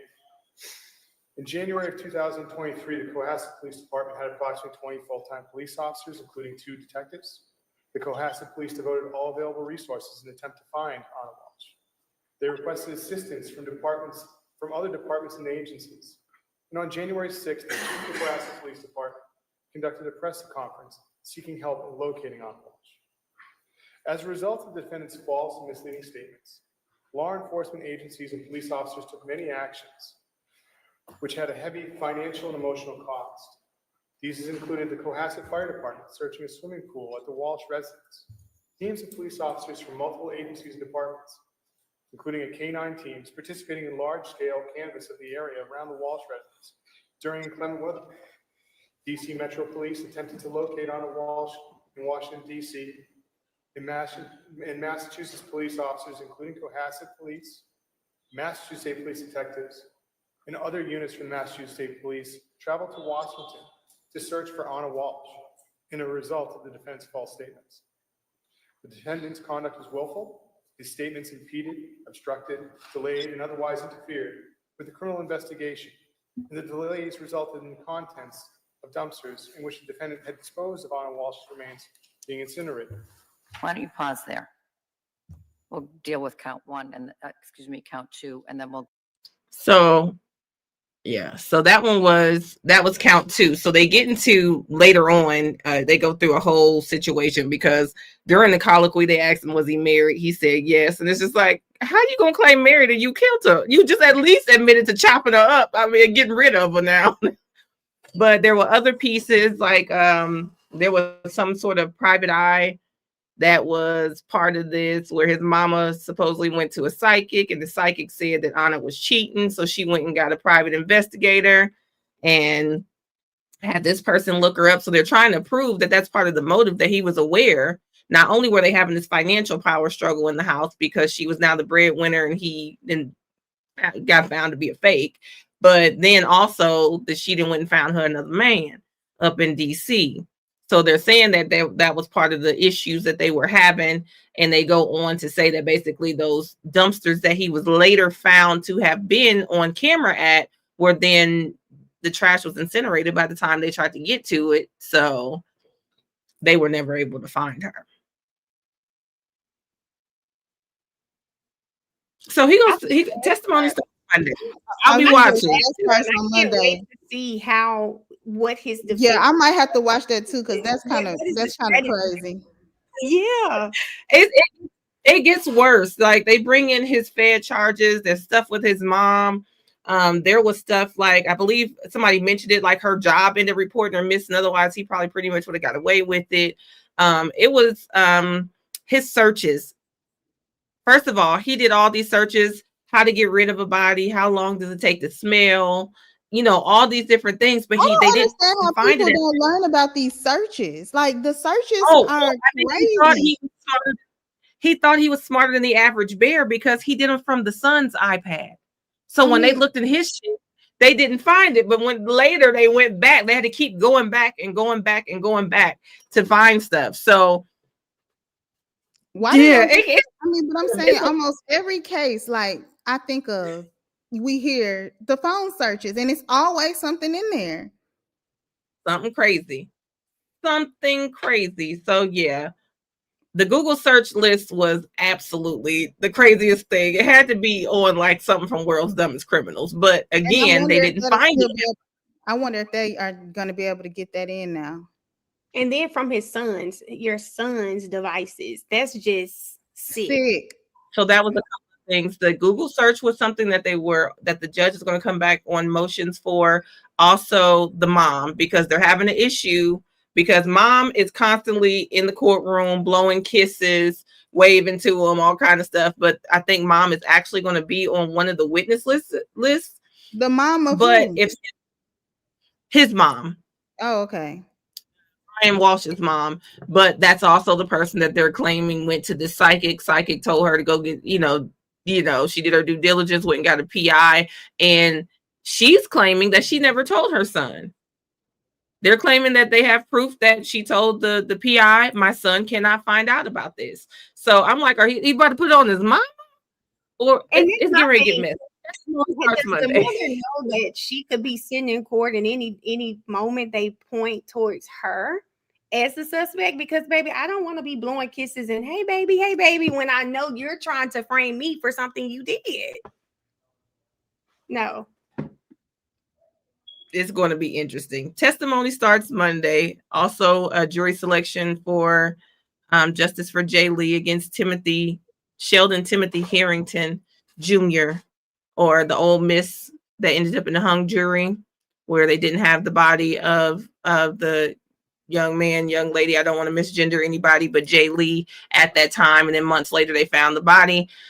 So their his particular second trial, they start their jury selection on Monday as well. So it's some stuff coming up. And speaking of that, did y'all see the young, like you just said, young lady, young man, girl Lala, or however you say it? That was so sad. And you see the parents are fighting over how to bury him or her. I don't know how they identify, but I believe girl Lala identified as pronouns were she, her. Okay. And I saw people I think the only thing that bothered me was people like going at the father.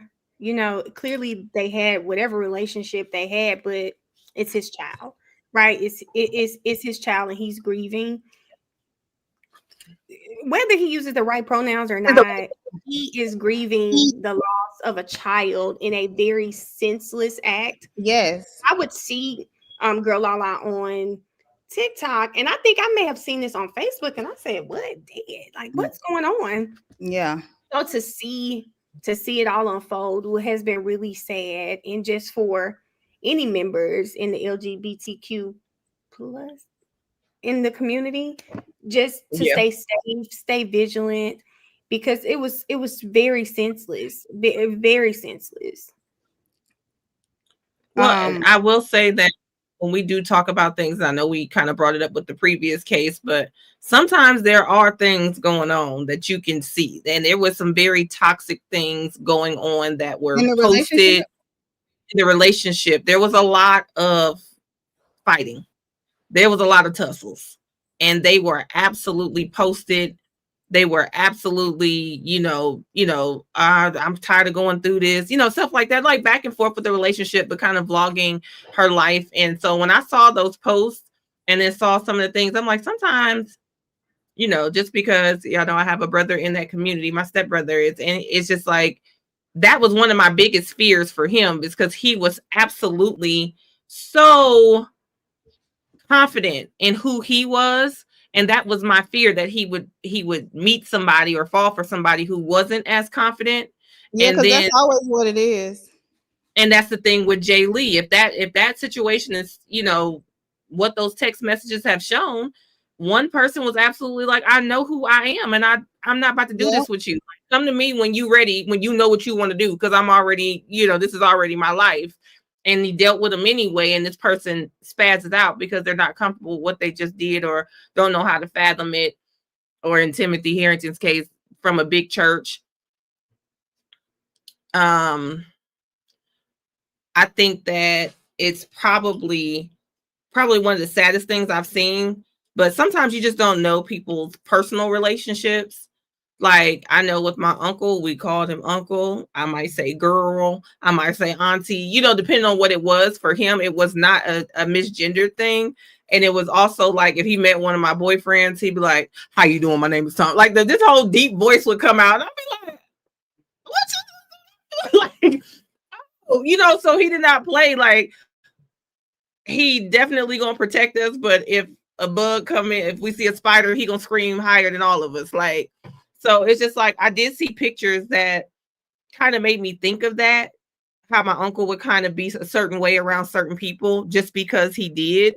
And I saw some where girl Lala was like in Christmas photos with the dad, and there wasn't all of the hair and the makeup and stuff like that. Now, we don't know if it's just like, you know, it don't matter that to me that much so I can have a relationship with my dad, or if the dad required that to come around. We don't know. But at any rate, at some point, girl Lala was okay with that for that relationship. And that's a personal thing. Like, we will never know. But I hate the fact that they're fighting.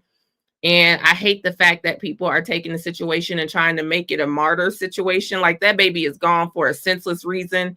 And it just need to be that this was not done for a martyr situation to make a point about anybody's community for anything. I'm sure that baby would rather be here. That man would rather have his son in a wig than be putting them in a box. You see what I'm saying? Like, so I just hope they really come to some sort of resolve about it, because they're not going to ever get a chance to grieve until, you know, after all this is over. Okay, and so now I think we said we were going to talk about the Melly interrogation of the Friends interrogation video that came out. Mel, that was you. What was it? I'm sorry. the Friends video. Or the interrogation video of the friend.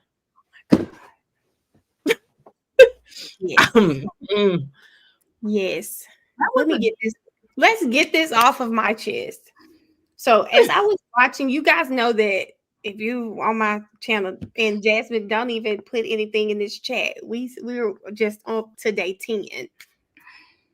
But watching the trial, there were a few things that Melly's defense tried to do to create reasonable doubt. The first trial. One of the things they tried to do was put Melly in that vehicle that went through the subdivision. You really can't see anyone except the driver. So it was like, dang, he may have been in that car. He may have been in that car. Well, during this interview with this friend, he literally says Melly was not in the car with them. So that's out of the window. He talks about how weird everyone was the next day. I think his interview, he could not have been telling the whole truth, but there definitely were some truths in what he said. And let me tell you guys what's really funny. Over the weekend, I went to a birthday party, and when I got there, guess who was in the party room next door to me? Fredo Bang. Child, my cousin was like, my cousin said, I want to ask her for a picture. I said, child, I'm trying to ask him what happened when he picked me up. What clothes did Melly have on when you picked him up? Picture. I need to ask him about this case. I need him to tell me, where did he pick Melly up? And when he picked him up, did this man have blood on his clothes? I've got questions, and I don't think they called him. You said what? They never called him. They never called him. I don't know why. Yeah, they never called him. Why wouldn't that be a person to call?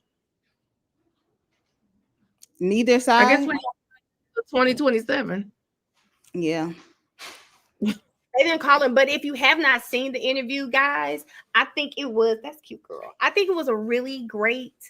It was an interview that answered questions if you had any, if you believe this young man, right? But he wasn't called either. And from like, he started talking about spirits. He started talking about how Sack was, as people have said, Sack was he was a pain in the ass for Bortland, and how he was this it was kind of like Debo, and it almost adds more to the reasoning that he had to be gone, and that Hey, Kat. Thank you. That he had to be gone, and that a lot of people feel this way. Juvie was just, he was an innocent bystander. We couldn't get rid of Sack without getting rid of Juvie as well. So if you watch the interview, I thought it was interesting, because the one thing I was one of the people watching the case, like, Melly could have been in that car. That was kind of good. You know, he could have. Every time I was hearing things, but now that's out the window. He also talked about them looking for guns. They went back to the scene, and people said that Track knew what happened. Track was involved. Track helped them cover it up. He says he went back to the scene with Track. Now, Shallant, I'll give you that too. I said there were some truths, and there was some stuff that when he started talking about spirits and ghosts, I was like, he could be high, but there could be some truth in it. I don't think he was in the car. And you think about certain things, I don't think the man was in the car. I just said, oh, that's good for reasonable doubt, right? I thought that was good to bring it up, but I don't think people thought he was in the car. His phone put him at the crime scene, right? But I do think what we say about Woody's interview, there's a little bit of truth, a little bit of lie. I do think there was some truth to some of the stuff he said.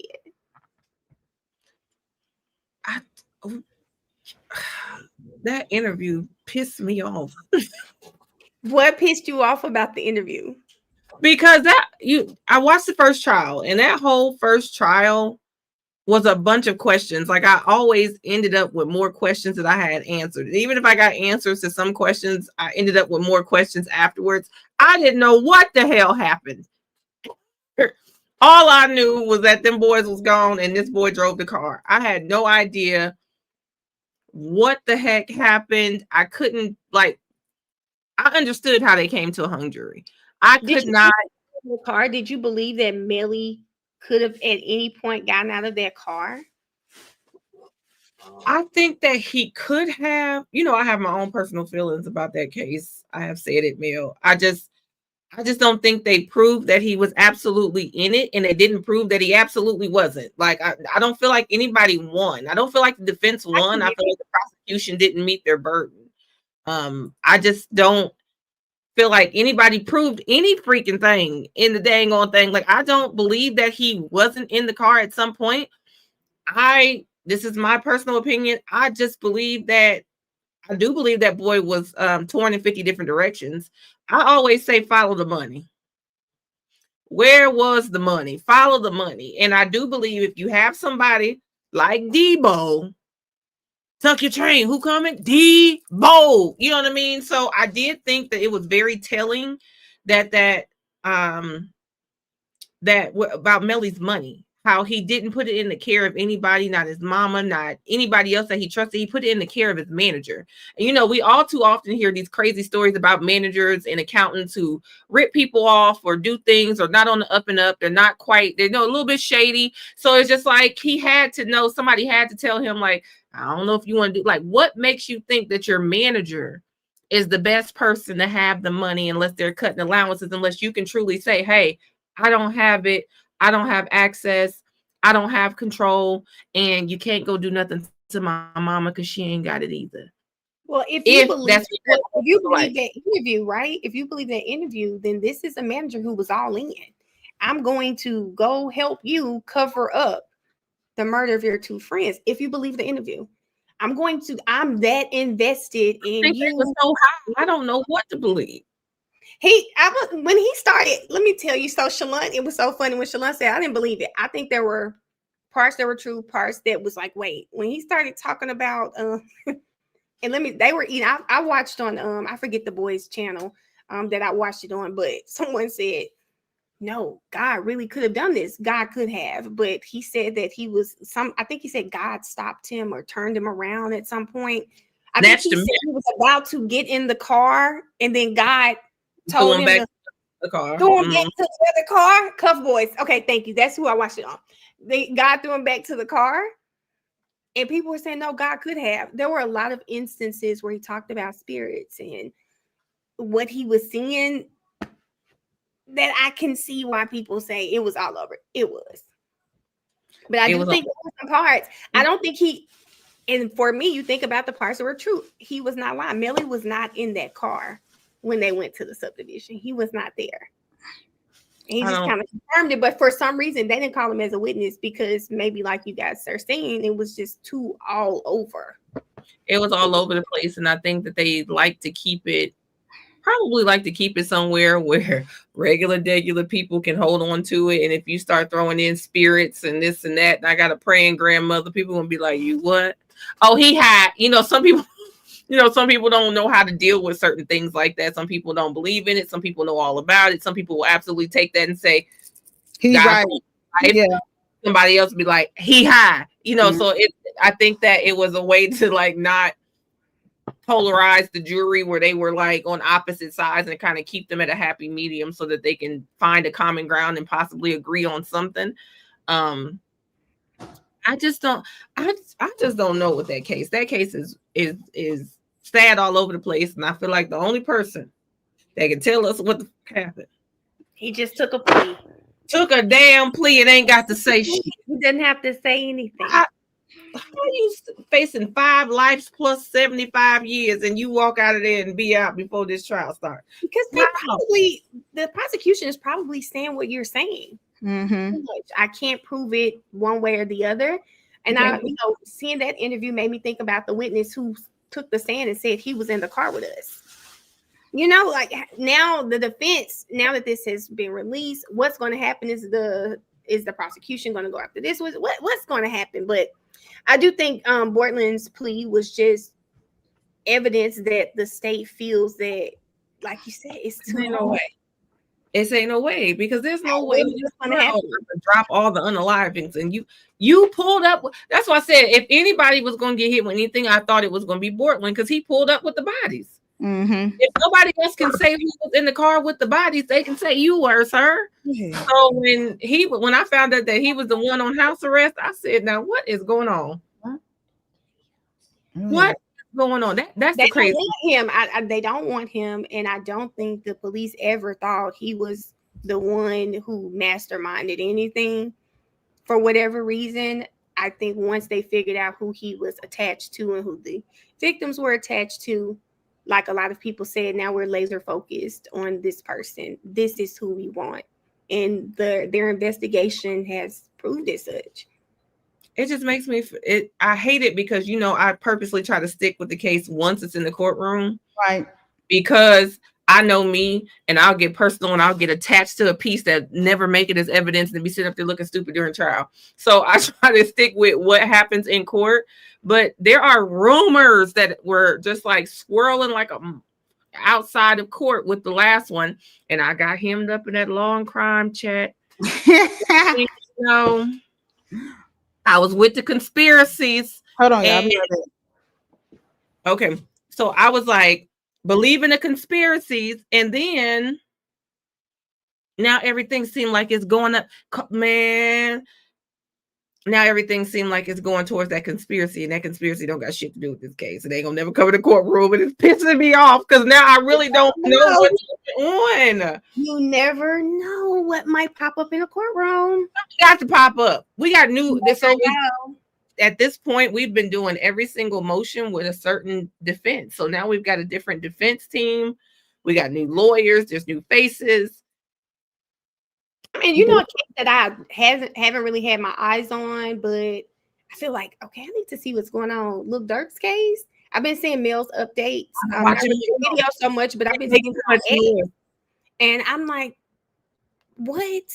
It seems I see people kind of saying, oh, he may get out of this. This might not be what people think is going to be. So I'm really wanting to know what's I gotta look at a start to finish. I'll probably catch up on her videos while I'm in here cooking today. Yeah, I got last motion is the last thing that I watched, but I'm just like, I don't want to hang my hat on it because we never know what can happen in a jury.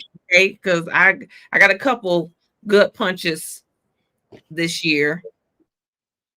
Memphis did gut punch me this year. I will never forget that. I can't even think of the other one, but I know Memphis won. That's not. But we'll see. I will say that watching some of these nuances, it's I don't know how to feel about it because we watched a lot of nuances with Glanville, and Glanville ain't bust a grape in the name of Welch's for it. You know what I mean? So it just makes me feel different about Dirk's case, because I do think Dirk's case is,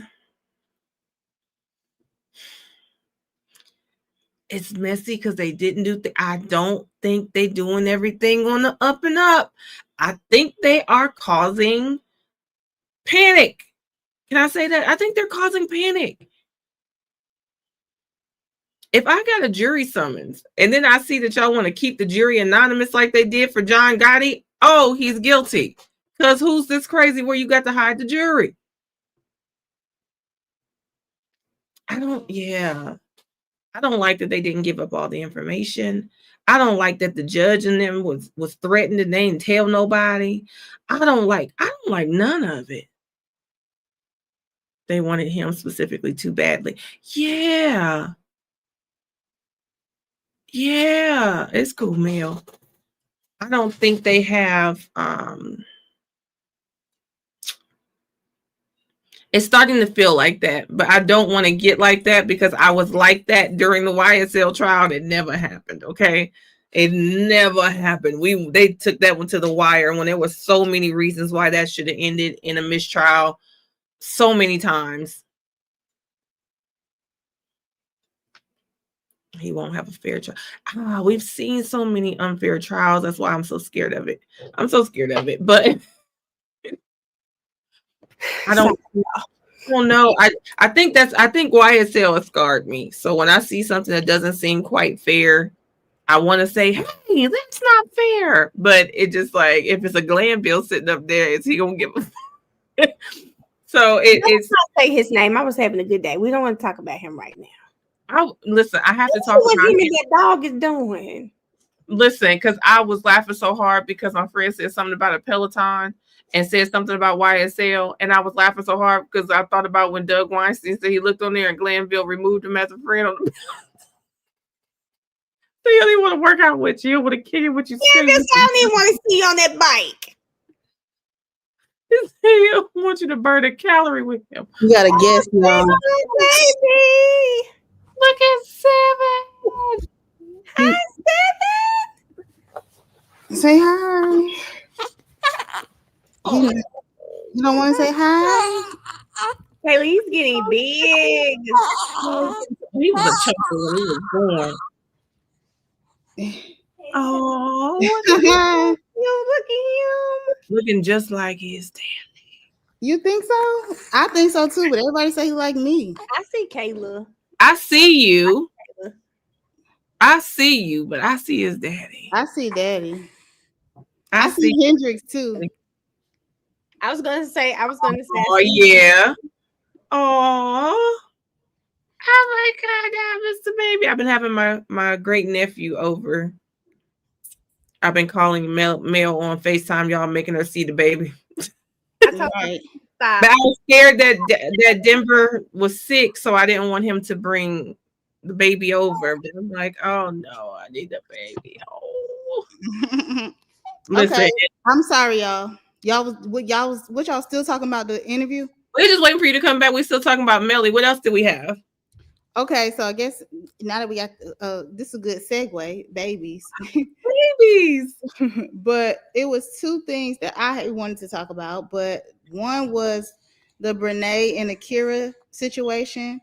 I saw that was going crazy. And I'm sorry, I have nothing to offer to the conversation. But no, I mean from a legal perspective, not a no. I'm talking about for me. I'm like, y'all, I did not keep up with that case. Oh, okay, yeah. So me either. Okay. But I mean, of course, I saw it on TikTok, and I'm like $1.7 million. I'm like, hold on, Shannon, you need.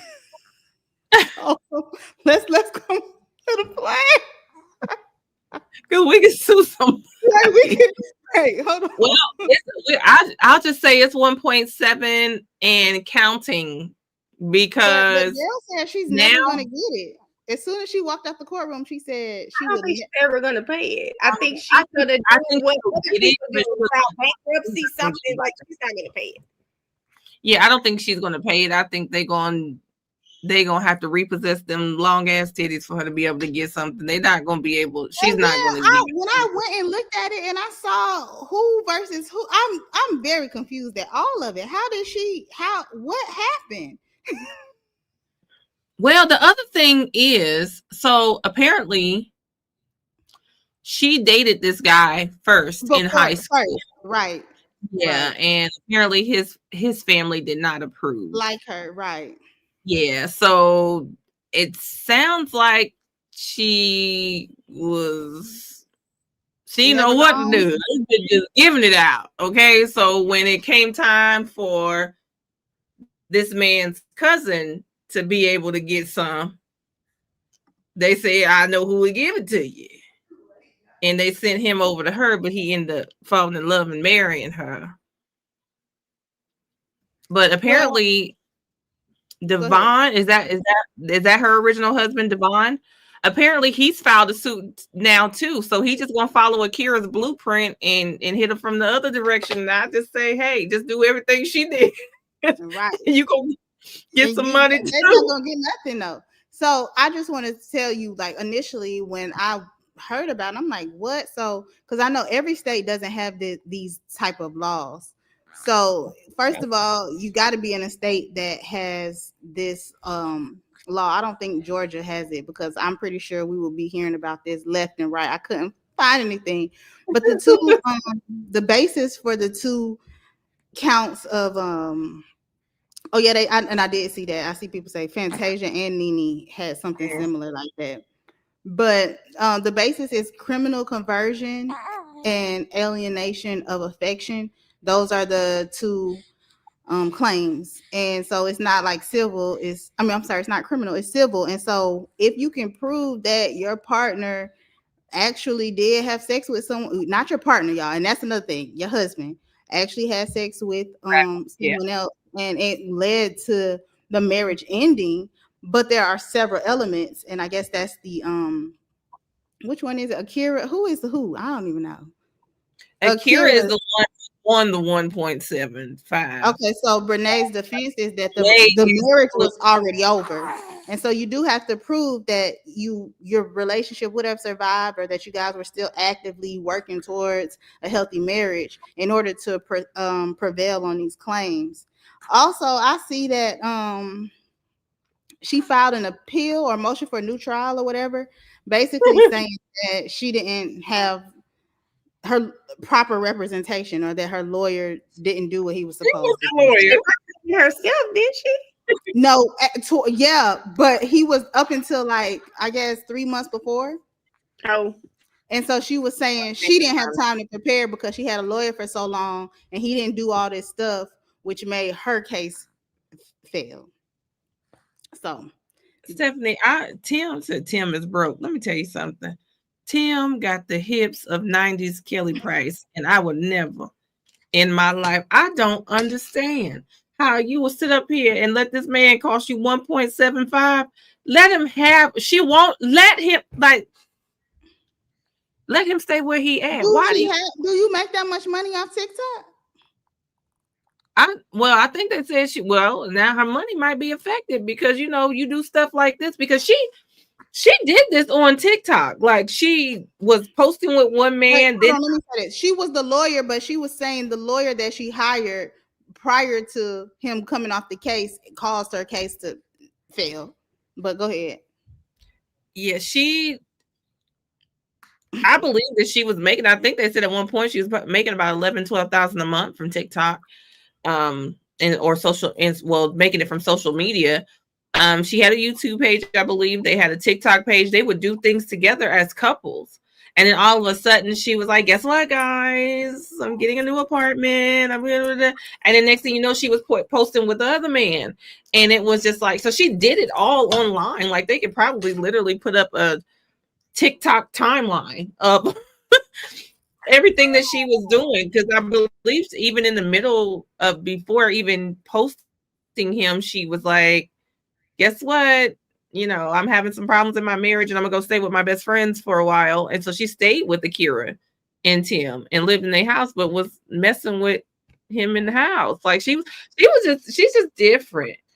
it was just different. The whole thing was different. I just remember her making coffees. Okay. She was making iced coffees for a while and they was cute. She had all that junk on the nails and was making a bunch of coffees. I don't know how it happened or what happened or how, but all I know is lawyer or not, like the evidence is all over the World Wide Web in order, time stamped, dated, and with lots of comments. I don't understand. I remember y'all saying Tim bought a pum to the courthouse and about got hemmed up. I remember I was seeing, y'all know my sister was watching. I seen somebody said Tiffany need to be here for this segment. My sister was watching that mess daily. I don't know. His hips, her chest. It's just a very weird situation. I just don't understand the Tetris of it all. I just don't get it. I don't get it. They were missing deadlines with the lawyer. We'll definitely see what happens with the appeal or the new trial if it's granted, and what happens. And then the last case I was going to talk about, which is not really a case, just a topic, was Cardi B and her baby, and everybody talking about who is the legal dad and things like that, and what happens if you have a baby by someone while you're still married if the divorce is not finalized. And technically in Georgia, the person you're married to is presumed to be the legal father. Ohio too. Texas too. So that was too. Yeah, so that was just something that I know a lot of people were asking about, was who was the dad? And it's just like that situation is very interesting because it's like they would have had a divorce if they could reach a settlement, but Offset is asking for like ridiculous amounts of alimony. He's asking for all this kind of stuff. But that's a hard thing. So I just was thinking about that. That was kind of interesting that she had the baby while she was still married. I was laughing when you sent that because I'm gonna tell on myself, and I already told her I was gonna do this because I've been picking with her for about a year now, or since my sister got her divorce. My mama and daddy are still married. I was born in 85. They got married in 86. My sister was born in 87. We got two different last names because I was born before the marriage. My sister was born after the marriage. They have been legally separated since like 88. Nobody has ever gotten a divorce. Okay. So when my youngest sister, the one who had the 10-day wedding, she's 6 years younger than me. So my parents were good. And my dad was living in a whole nother state. You know, they were nowhere near each other. But when my mom had my baby sister, my dad got hit with child support because it was her. So he was having to pay it. So my dad had to come back to Ohio and take a paternity test. Hey, I ain't been with that man. I don't know that man like that. Like this, I don't fool with that man like that. And it was just like the state of Ohio did not give a damn. Okay, they put him on her, like put her on his case, and that was just the end of it. And they had to prove it the other way. Like they had to take a paternity test the other way, right?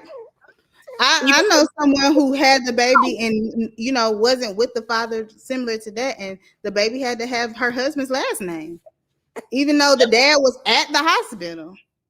Yep. My sister has my dad's last name. And then the crazy thing is my sister had children before she had married. And one of her children has my dad's last name. None of these names go on these kids, but it's just that that's what, you know, what happened because that's the name, my mom's last name. That was, again, my sister's last name. So then it became her child's last name. And it's like, it has nothing to do with anybody. So when you said that about Cardi, I said, Mommy, Cardi out here following people because people like the elders ain't leading no good example because your ass won't go get a divorce.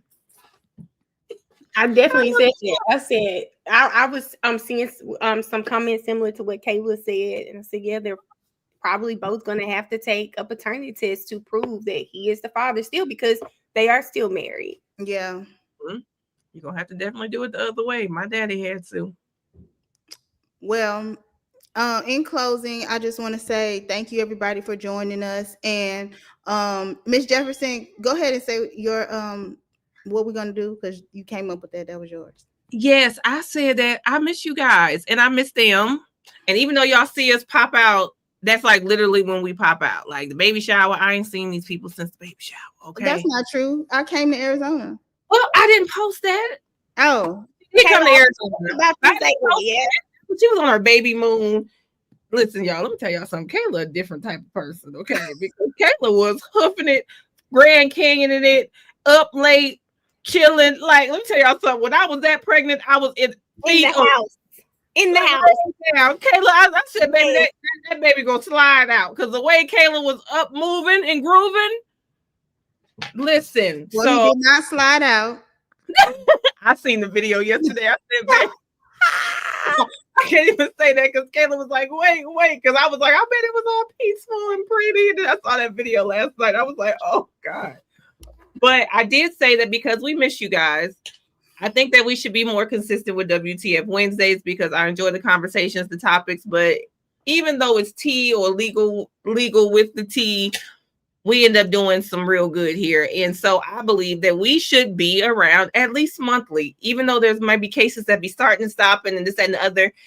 We can give a good monthly update. So Thanksgiving, Christmas, first one of 2026, something, just have a pretty much make sure we see y'all at least once a month to give everything that's going on. And then if we get hit with a case that's really hitting hard, then we'll have to ramp up for that particular case and give our WTF moments as that case is happening, which might happen with Brian Walsh because these people crazy. But I'm just saying, at least I think you guys we should at least commit to do this at least once a month. Yep. My thing. And so that's something that we'll look forward to. Also, we are going to try to do some type of toy drive and try to sponsor 3 families. So what we're going to do is we're going to be making a WTF Instagram page, which will be up tonight. I want you guys to go follow that. And in order to enter to be sponsored by the toy drive, you have to follow all 3 of us on all our platforms and follow the WTF page. And if you are not in need and you want to participate, we will be posting a Amazon and a Target registry so that we can try to sponsor 3 families for Christmas. So stay tuned for that. We'll be posting across all of our socials and try to give back this holiday season. So look out for that. That all should be up and running by tomorrow. Yay. Yes. So I really love the idea of us giving back. So our community can give back. I think we're going to give back to some families, kids or seniors, but our communities get to give back. So it's going to be super dope. And I just want to say, for my baby, you guys really showed out. I didn't have to buy anything, and that was just so nice. So if we can do it for him, we can do it for someone who really, really needs it. And not to say he don't need it, because Lord knows it's expensive, but I'm just saying somebody less fortunate. And I really appreciate it, everybody coming together from YouTube and, helping me get 7 together. That was very kind, but I think we can definitely come together again and do it for people who need us. Absolutely, because I said the same thing when I was talking about the idea of sponsoring the senior, because they did an Amazon wish list on YouTube. Shout out to y'all because they got a whole it's ridiculous out there, but they did one for Dallas's birthday, and I was just like, okay, I got to find a way to just not be the one to benefit from this. I had no idea it was going to be like that. And I love the idea. I'm so thankful y'all did that for my babies. They are absolutely out there playing with it right now. That's what some of that noise and them lights are. But they are like, I love it. I love the idea. And I was like, one of my ideas, I'll just throw it out there. I did say about sponsoring a senior, but the other thing I wanted to do is, especially with all of us having gone to college, I think that it's an amazing thing to possibly sponsor a freshman, like someone that's going into sophomore year. Because, after freshman year, some folks don't get parking passes. Some folks don't get meal plans. Some folks don't get housing. Things happen where they're not guaranteed all those things they get when they walk in. And sometimes that makes or breaks the difference between, I've had a lot of friends that actually left after freshman year to go to different colleges, a community college, or go somewhere closer to home because there was no housing or they didn't have transportation from the housing that they got, things of that nature. So whatever we decide to do, but toys for the babies, I'm all for everything for the babies. So toys for the babies, WTF as an Instagram page. Okay, so we will get that up and running. You guys stay tuned, and also on that we'll be posting our next WTF dates and topics. I think that for December, our WTF, we will have something special for you guys concerning our Black women and these childbirth situations and what's going on in these hospitals across the nation. This is something that, you know, if you are tuned in any kind of way, has been going on for quite some time. But over the last couple weeks, we got to see raw, uncut footage of it happening in 4K. So that is something that I hope I could put something together to address. And Hendrix, stop playing with me. Move. And also, hey, Hendrix girl. Right, she just had to. She been itching. That baby her heels back. What was I saying? Oh yeah, put something together so we can spread awareness on that. And also during that time, after we finish WTF, me and Shannon, we're gonna watch some clips from my water birth. Because we got it all on camera. So I'm gonna go through and pull some clips. But I was like, oh Jesus, baby, get the baby out. And right after that, the baby came. Maybe like 2 to 3 minutes after that. Right after. Yeah. They said it make it go faster. When you do it natural, it goes way, way, way faster. Yes. We'll see. Okay, well, thank you guys. Thank you, Miss Jefferson. Thank you. And we will be seeing you guys. Y'all gotta cook. No, it won't be an after show. I might be on TikTok. I'm about to say everybody gotta go cook. I'm on TikTok. I'm going to TikTok with my talent. I might go on TikTok because everybody's downstairs, child, but I'm the only one cooking for real. I gotta go cook. All right, see y'all later. Bye. Bye.